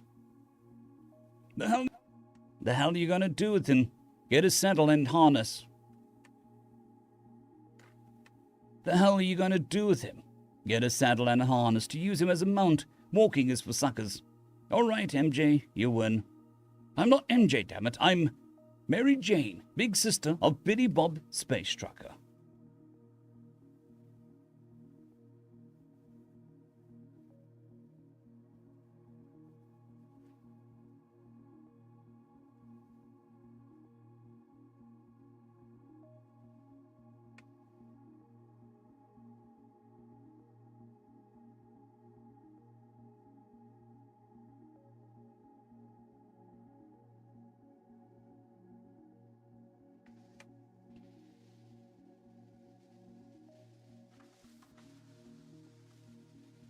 It seemed to Billy Bob that the fact the space hamsters had survived long enough to develop spaceflight and join the galactic community was something of a cosmic joke. The reaction to being startled is to eat something so they have a good last meal. Their body shapes weren't conducive to work of any kind, and they seemed to string between napping and eating for most of their time. Yet, they were one of the main council founders, and it seemed like being first often counted for more than being better. After dispatching the Borg pirates by angrily telling them to feck off, Billy Bob was feeling pretty good. Tracking down the chief's sneaky busybody wasn't too hard either. Knowing they loved to nap as much as eat, and knowing that he wasn't in the mess hall, Billy Bob simply found the ship's laundry room, and found the spy hamster in a bundle of warm clothes. Then he joined up with Emily and the fluffiest big shot fancy pants diplomat to find out what was going to be the plan to get them onto Council Planet. So, Chief Sneaky Busybody, what's the plan? Billy Bob asked as they all sat in the captain's office. Supposedly, that would be Billy Bob, but he was still set up in the Longhorn, so he let the fancy pants use it. Well, we're on our way to meet up with the Space Goblin's black market. We're on our way to meet the Space Goblin's black market ship to pick up a special package we've ordered. It'll help us smuggle you onto the planet in disguise, and also we were going to disguise Emily in her power suit as a statue. It's most genius.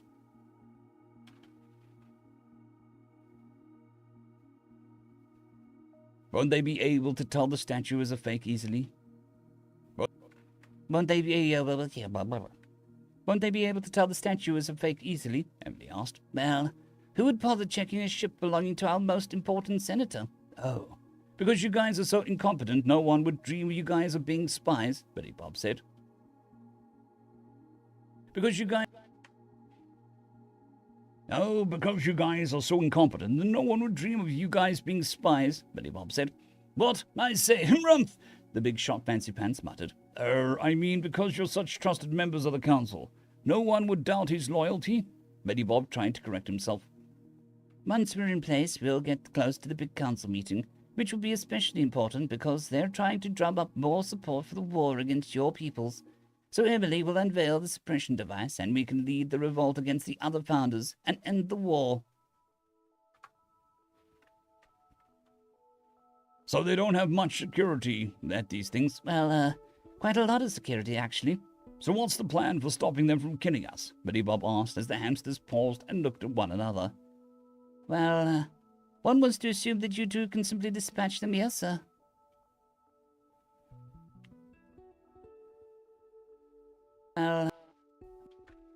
Well, one was to assume that you two can simply dispatch them, yes? What? The fancy pants said.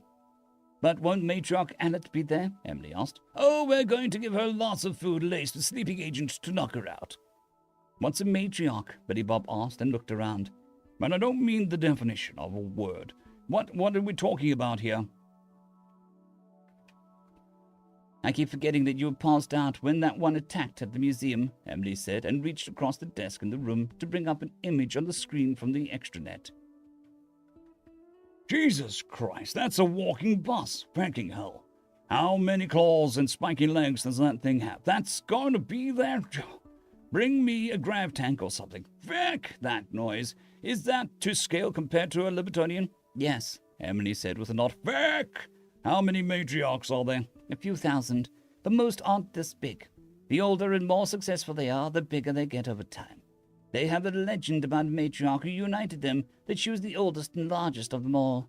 In the end, she was too big to sustain herself, and her daughters ripped her apart, and each gained some aspect of her talent, she continued. That's a creepy-ass story. Well, I say legend, but the matriarch was this one's great-grandmother. It actually happened? I mean, I don't think they gained part of her essence, but yes, they did tear her apart and eat her. Fucking brutal, man. Hell of a Mother's Day, I'm sure. Billy Bob shook his head for a moment. If we have to deal with that thing and security and unveil the device, we need more people. 2 really isn't anywhere close enough. If we just start attacking the other officials, we'll get freaky and run away. If we just start attacking, the other officials will freak out and start running away. If we start attacking, the other officials will freak out and run away. Plus, we need someone to keep them from turning off the video feed, or whatever it is they broadcast everything to the galaxy. Oh, I didn't think of that, the Chief Sneaky Busybody said, his little ears drooping.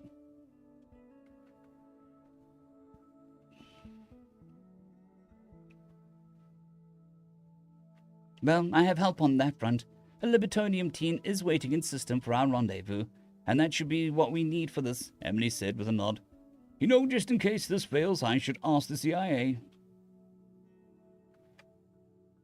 Just in case this fails, I should ask if the CIA can get us a cold fusion bomb as a last resort. The other three stared at Betty Bob in a mix of horror and confusion. What? We don't have a launch facility on this ship. Those missiles are massive. It takes specialized warships to launch those, Emily was saying as he looked between them. You guys never made smaller ones? You made a mini nuclear device? You made a mini nuclear device? The chief sneaky busybody gasped. How'd they launch it? You don't. You rig them to a detonator. I mean, we have variable sizes. We've got a few shoulder-mounted launchers for infantry in case things get really bad. They were all staring at him in disbelief. How do the infantry keep from getting lethal doses of radiation? Emily asked. From what I understand, they don't. You just sort of use your sidearm to make it quick after you fire it. That's for the little guys. If we're talking about the cold fusion ones the CIA has, we'd be close enough when they went off that we wouldn't feel a thing. I assume that if you're next to a cold fusion bomb when it detonates, there's just a sort of flash, and then you evaporate. I don't know if they're really tested it. I'm sure someone's figured it out at the very least. The Xenos were all staring at him in a mixture of shock, disbelief, and horror. You use nuclear weapons so openly? Well, just our first contact war, but we thought we were at order. Just our first contact war. We thought we were alone, and we had no idea those space beetles wouldn't surrender until we'd wiped out their species. I think we lost that owl crab colony, but that has to do with... I think we lost that arse crab colony, but that has to do with the standard American policy to pay back civilian deaths tenfold. So we've planned it out and prepared for it, and are ready to do it. If the war on Bastion goes wrong, we're prepared to turn it into a barren, radioactive wasteland before we give it up. Not to mention every single human colony, including Earth itself. But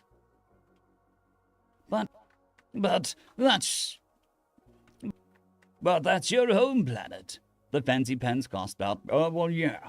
But we only know how to play for keeps. If we can't have it, feck you. I'll take it with me. If we can't have it, feck you. I'll take you with me. It might be the end of our species, but we'd rather take as many people with us as possible than surrender. You're serious, aren't you? Emily asked as she stared at him. Very serious. It's been a very long time since we had allies, and since your people came to us, and the Crusticans started killing innocent colonists. We knew we had to take your side. We understand what it meant, but we didn't fight like that in the last war. We surrendered. We never reduced our colonies. We never reduced our other colonies into barren husks just to spite them. And if this all goes wrong and we lose, if this all goes wrong and we lose, we know we'll surrender again. Surely, survival is better than outright extinction. I'll tell you this now. A true American, death is preferable. To a true American, death is preferable alternative to living as slaves, but it's likely this general attitude has kept us from very truly facing that option. We might change our minds if this goes really bad, and all we have left is Earth. After all, we have all the non-Americans to think about. Probably a 50-50 chance that we take them with us, or instead those who are left freeze themselves and jump into space to wait it out, and then return to finish what we started. But what if we surrendered, and said you didn't have to keep fighting for us? It doesn't really work that way for us. Either this war ends with our victory, or your surrender and our extinction. But let me tell you, when you're facing a group of humans who know that it's victory or death of all humans everywhere, well, we're going to win. Besides, we have jump drives. And no one else does. With control of FTL lanes in and around our system, no one can get close to us without either developing that tech or taking years to get there. And from what you guys are saying, no one has ever been crazy as us. So I doubt the rest of the galaxy has a stomach for that sort of war we're talking about, even if we fail to give it 2 or 3 generations. Even if we fail, give it 2 or 3 generations before the others give up. 2 or 3 generations? Emily gasped. Yeah, I mean, we had a wall that was like 120 years long or something. The Romans had centuries of the Romans had centuries of on and off again conquest, and even America's history is filled with war. So why don't we all just forget about this fatalism and get back to the plan? How can you be so calm about it, though? To talk about the death of your species so casually. Hey, like I said, that's what we're prepared for. But it won't happen because we're going to win. I can't even fathom the idea of my people fighting to the last, Emily was saying. It's terrifying. No intelligent species we've ever encountered has preferred death to servitude. Billy Bob shrugged at that. Well, the galaxy hadn't met humans before. He saw a look in her eye. It was a mix of emotions that made her smile. It was a mix of emotions that made him smile as he thought he knew what it was. Fear, Bona. What? Fear, Bona. What? She asked, startled a bit by what he said, as the translator lightly struggled to figure out the concept. It's terrifying and yet kind of arousing at the same time. He was smiling at her as she leaned in and brushed his cheeks with the top of her. He was smiling at her as she leaned in, brushing his cheek with the He was smiling at her as she leaned in, brushing his cheeks with the top of 2 hands. Kind of, it's just a concept that's so hot, he said, his hands pulling her in close, making sure not to pull too tight. Deadly, she purred the word out as she leaned in close. She rubbed her cheek along his. To know that you're ready to fight to the end for me, it's thrilling. Hey, just being in a relationship has almost killed me several times. Why not risk death in combat instead of just hanging out? It's the sort of thing. This is sort of what you were feeling after killing all those crabs at the museum. Yeah, but you ruined it by almost dying, she grinned a little, giving a sort of pleased chirp. His fingers slowly brushed over her wings, the feathers feeling incredibly soft and smooth to the touch. Billy Bob figured he might just figure out Libertonian anatomy after all.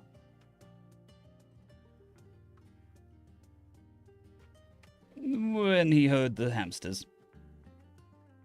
Predators are terrifying, the chief sneaky busybody muttered. Billy Bob and Emily quickly pulled apart, each of them looking a little embarrassed that they'd forgotten the hamsters in the room.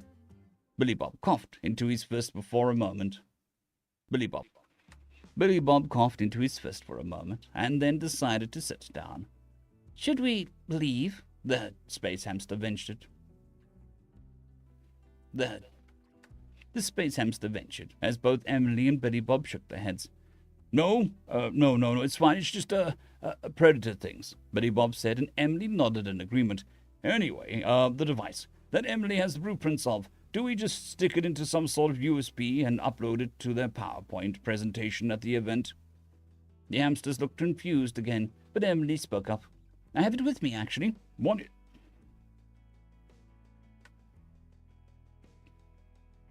What, the device? She nodded. I've kept it by my side this whole time.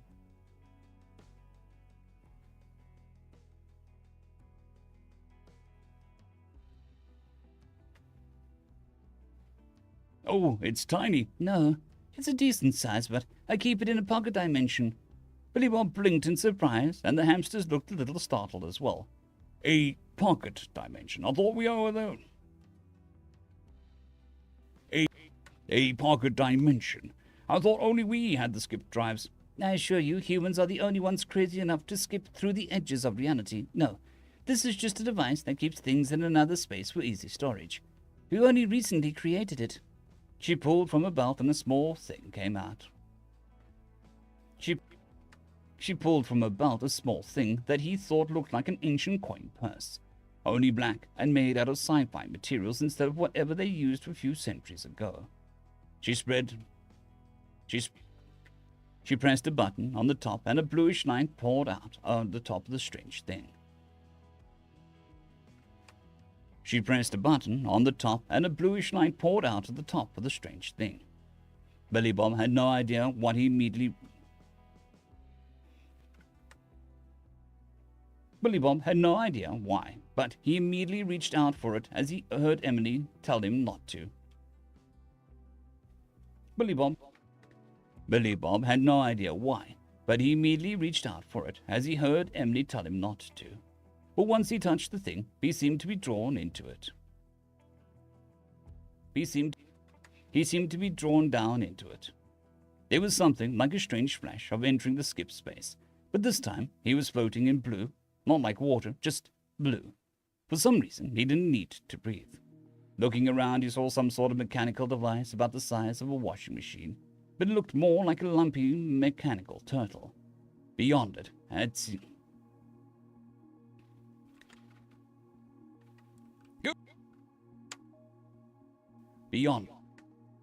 Beyond it, and seeming to be very out of place, was a stuffed animal. It looked like a sort of bunny, but with 6 arms, legs, limbs. He moved his arm like he was swimming, and it sort of moved him through the blue stuff until he got to the bunny. It felt soft, but whatever was under the fur felt stronger. From very, very far away, he heard someone call his name. He looked around, and for a moment he thought he saw a giant clock drifting by. As he blinked, it was gone. Looking up, he saw Emily's shimmering face, and slowly swam up towards it. Just as his fingers seemed to touch the edge of the blue, he found himself thrown out to a tiny space. Just as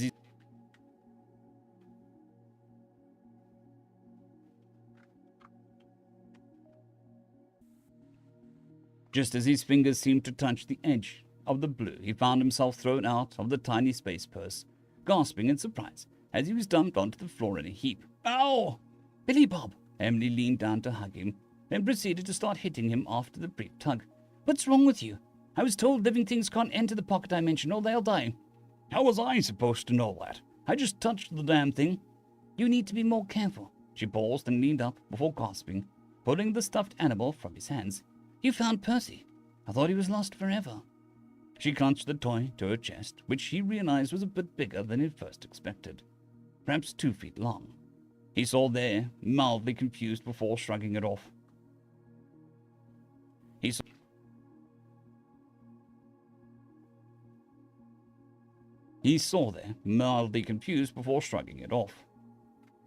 sat there, mildly confused before shrugging it off. Surviving a trip to another dimension, finding a long-lost toy, all part for the course. And so ends another chapter in the adventures of Billy Bob Space Trucker.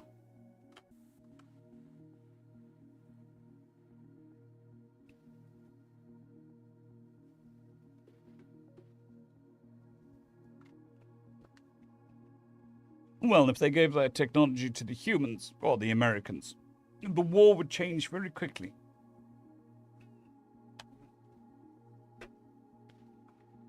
Especially with humans' ability to survive the dark space.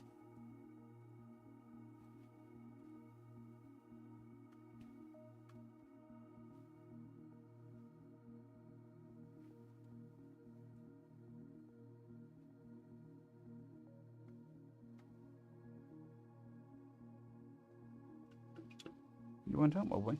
I'm just going to let the dog out.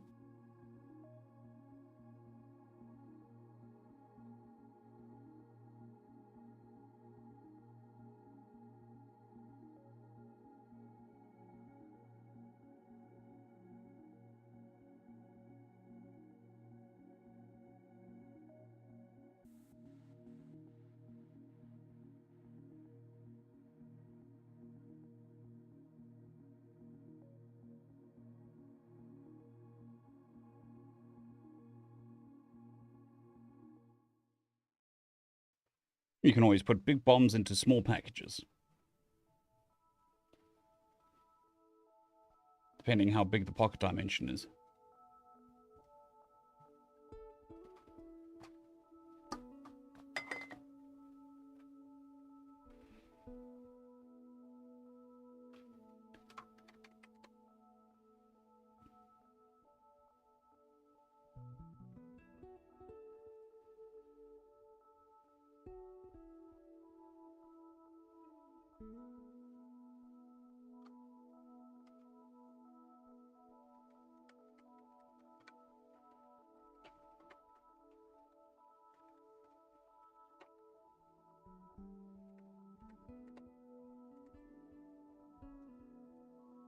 Yeah, very much. Lots of people you probably shouldn't know that exists. Okay, gonna move on to some TFOS.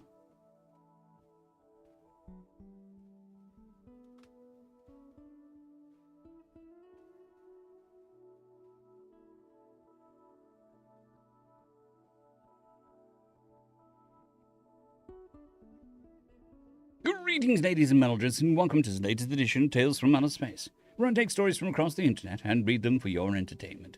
This particular story is called Disability, written by Coyote Havoc. This was the last simulation before graduation. Program S9065-40, infamously named Kaibashi Maru.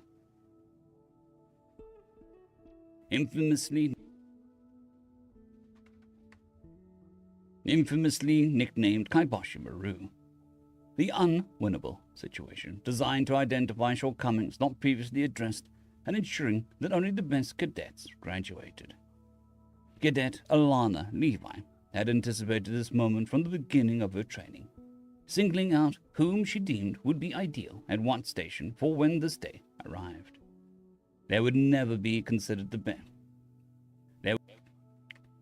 They would never be considered the best or brightest.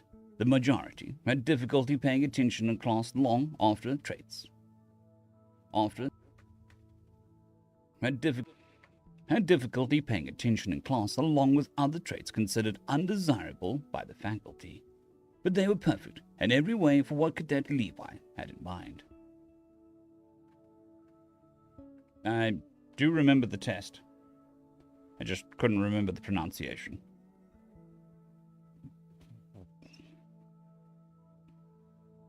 Kobayashi. That sounds better. Desirable by the faculty. Kobayashi.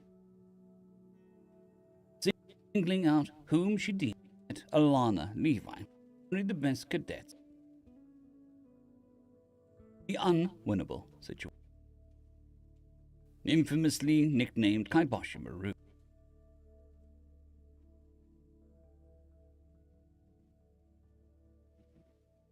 Infamously nicknamed the Kobayashi Maru. 0. Infamously nicknamed the Kobayashi Maru. But they were perfect in every way for what Cadet Levi had in mind.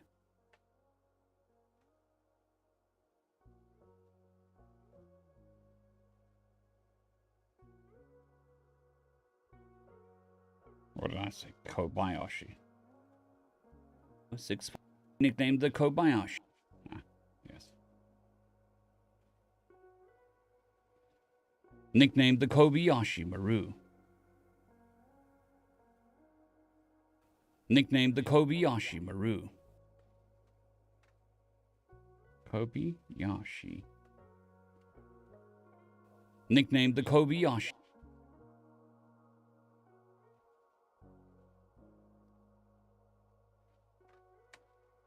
What Cadet Levi had in mind.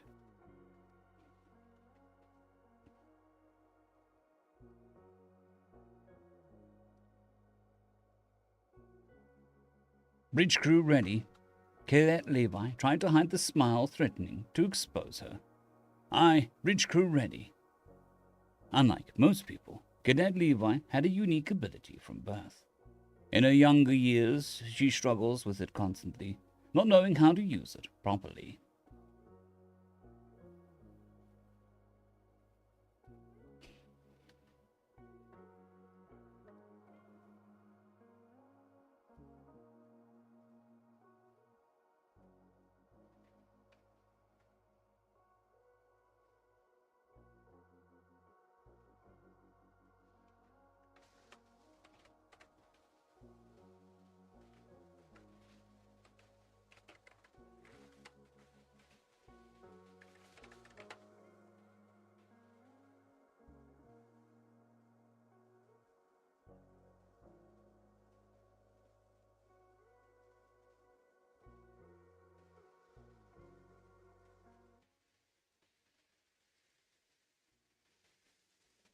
Kobayashi Maru.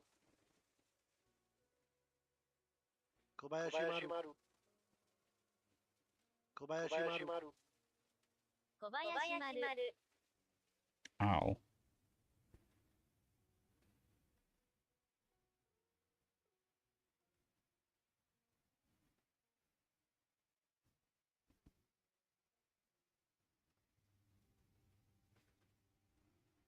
The unwinnable. Nicknamed the Kobayashi. Nicknamed the Kobayashi Maru.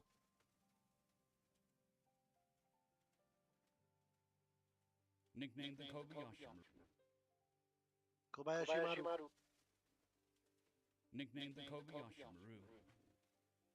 Nicknamed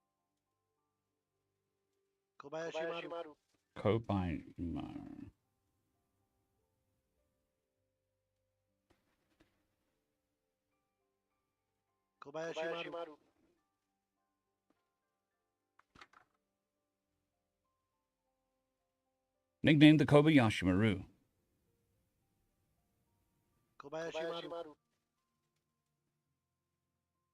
Nicknamed the Kobayashi Maru. Nicknamed the Kobayashi Maru. Kobayashi. Kobayashi.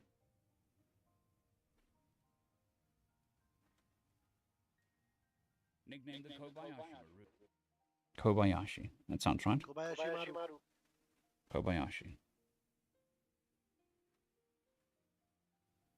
Nicknamed the Kobayashi Maru.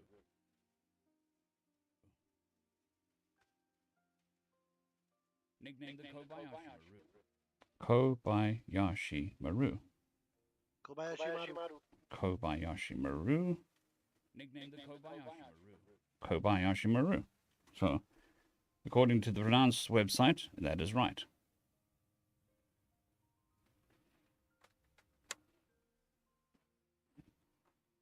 Although if I was a rage baiter, I would definitely pronounce that very wrong.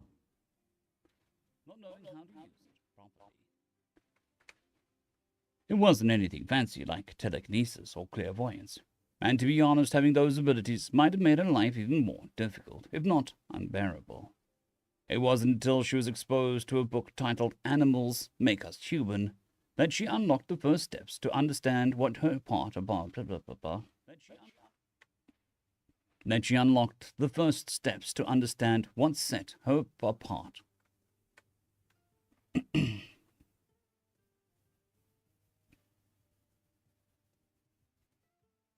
It wasn't Animals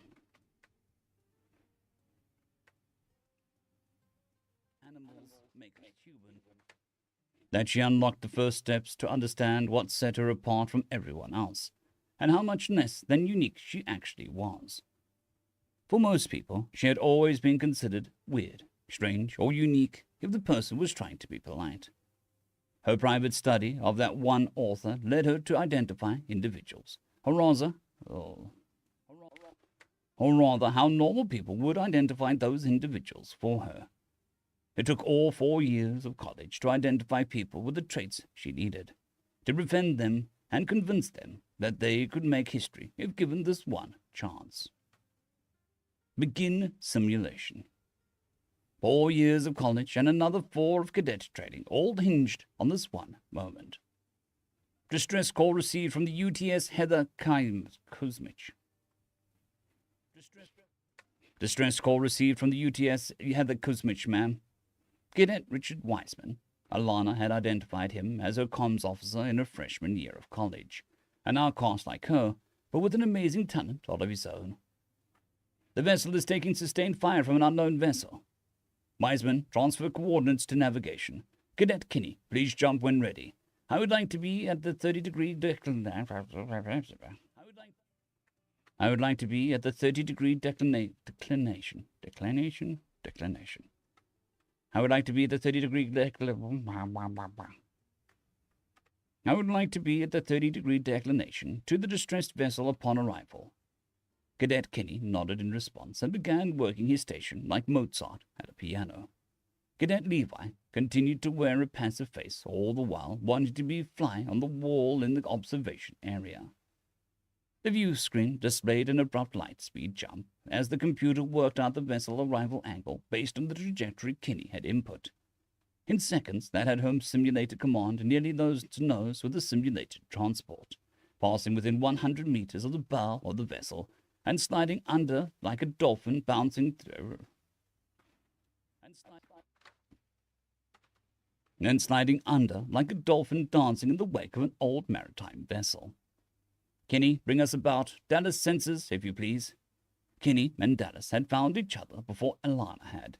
They had abilities that put Alana's own to shame with equally more difficult lives. They'd been hesitant to join Alana at first, but Wiseman intrigued them until they were all hooked.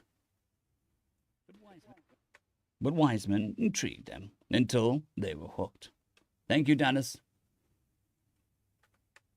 Thank you, Dallas, Cadet Alana replied as the sensor readout appeared at the captain's console. The trick she just pulled had been executed brilliantly, appearing directly in front and then a steep dive angle against the simulated distressed vessel.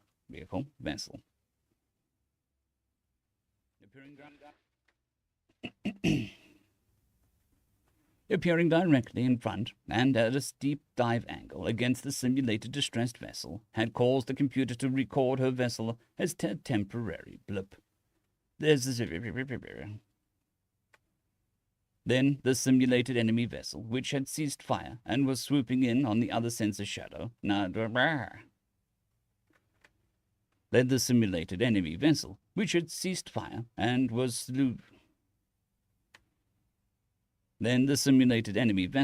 had ceased fire and was swooping in on the other Then the simulated enemy vessel, which had ceased fire and was swooping in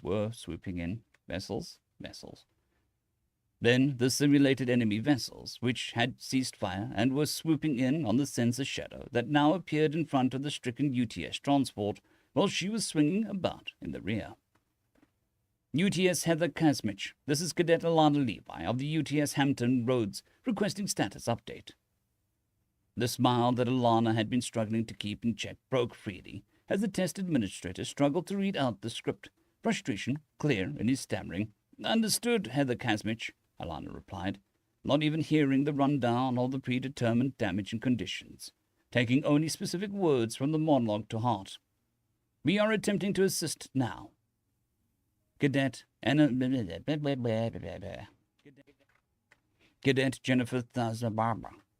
Cadet Jennifer Sutherland was up next, already reading the tactical display of the two unidentified vessels whose sole purpose was to destroy the Hampton Roads and had been programmed with the firepower to do so. Jennifer was the last piece in the puzzle Alana had carefully put together, having her own innate ability.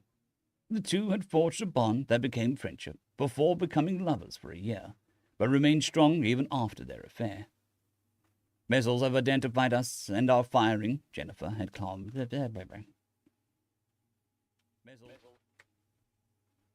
Vessels have identified us and are firing, Jennifer said calmly. Flak up, evasive maneuvers, Alana called, the excitement building in her heart. Nobody had made it this far in the simulation. No one had ever beaten the computer at this level.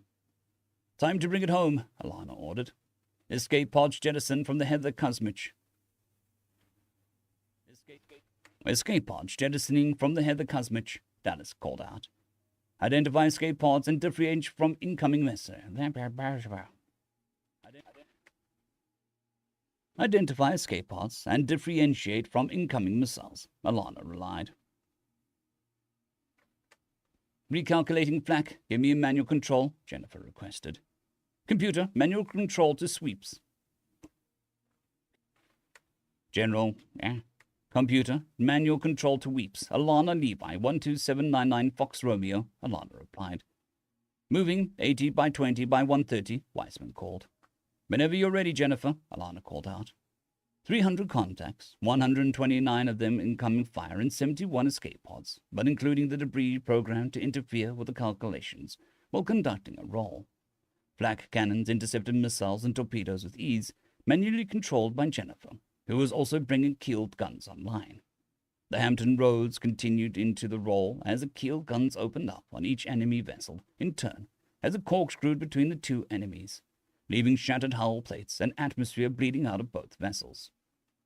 "Bring us around again," Alana roared with delight before the screen went blank. "Status: simulation ends."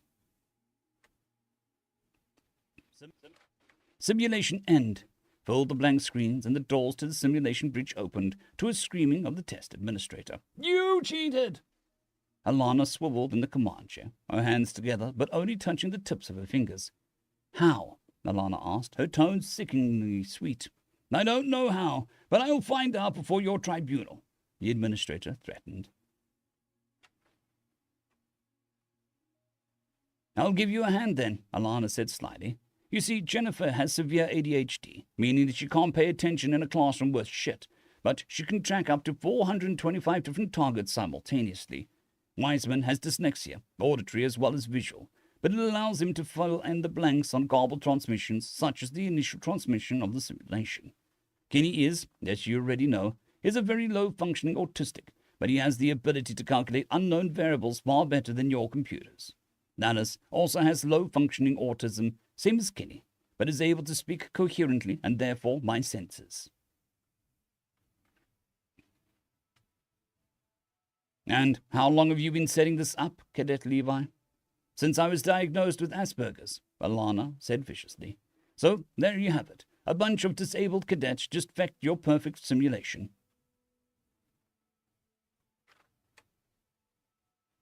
"Every one of you picked specifically based on your disability," the administrator breathed in disbelief. "Disability?" Alana mocked. "This ability is our abilities. This ability, our abilities, able to do what no one else has succeeded in doing. Go ahead, claim we cheated, but make sure you document how at our tribunal." End of story.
Greetings.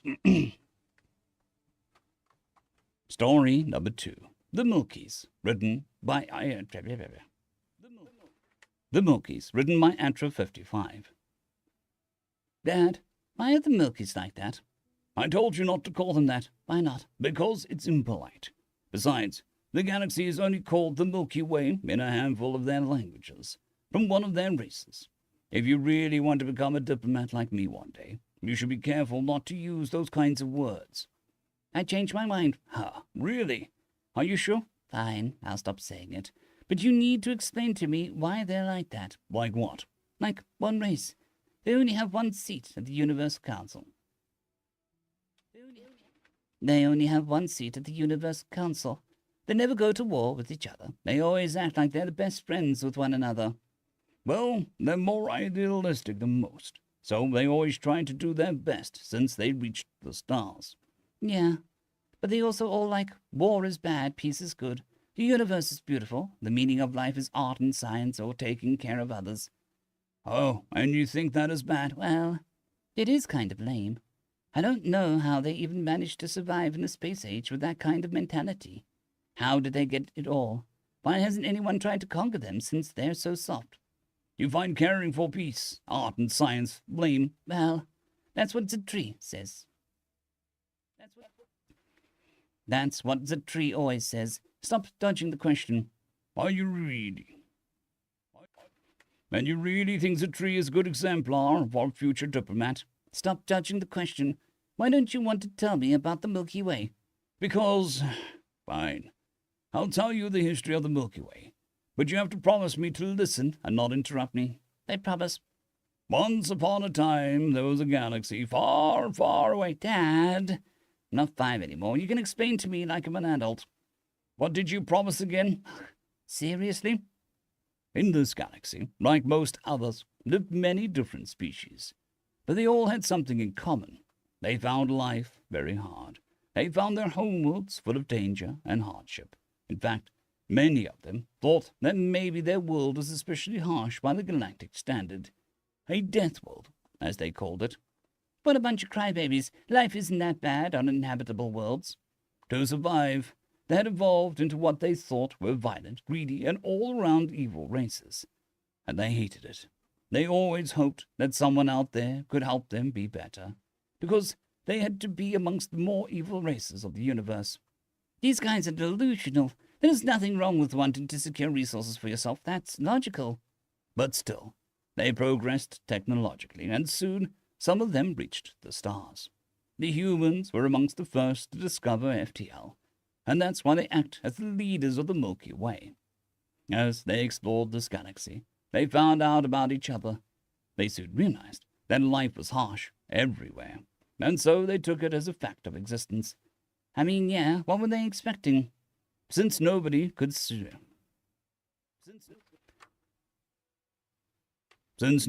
show them how to be better, they decided to do it themselves.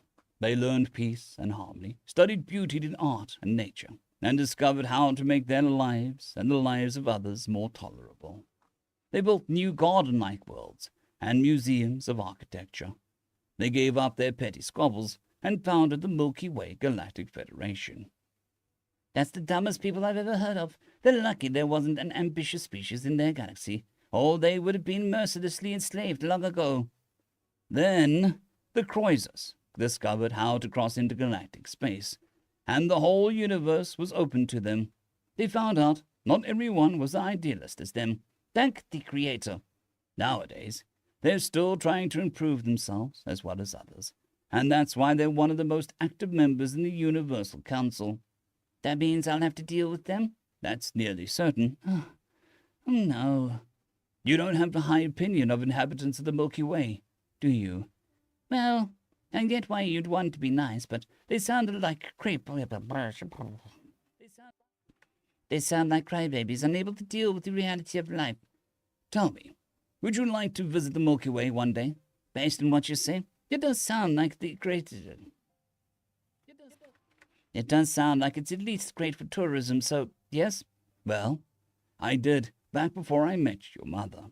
I was the assistant of the ambassador at the time, and we went there to sign a commercial deal.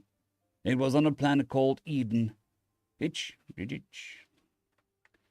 was considered one of the greatest successes of humans, and even in the entire galaxy at the time. Oh? And how was it? Horrible. The gravity was so high that we needed exoskeletons to even move around. The temperature was varying wildly day and night. I was nearly attacked by several predators. And to top it all off, one time it rained in the afternoon as much as it does in a year on a normal planet. The wind was incredibly fast, and we had to bring our own food, since nothing edible for a normal species could grow there. What? So these people have dedicated their lives to building a better world, and they can't do better than their home world? Pathetic. Oh, it was much better than their home world. I wouldn't have survived a day on Earth. What? How is that possible? Remember when I told you they thought their worlds were death worlds? Well, it turns out the composition of the cloud of gas and dust that gave birth to the Milky Way was ever so slightly different from a normal galaxy. This difference, even if small, had a huge impact on the development of life, and as a result, it only appeared on worlds that would normally be uninhabitable. Humans and their friends didn't come from death worlds. They came from a death galaxy. End of story.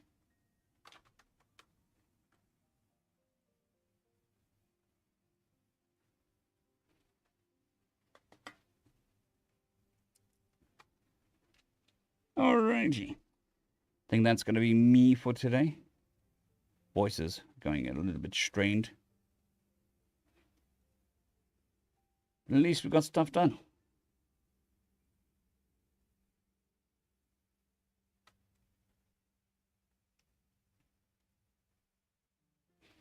I'm going to call it a day. Thank you all for spending your time with me. It's very much appreciated.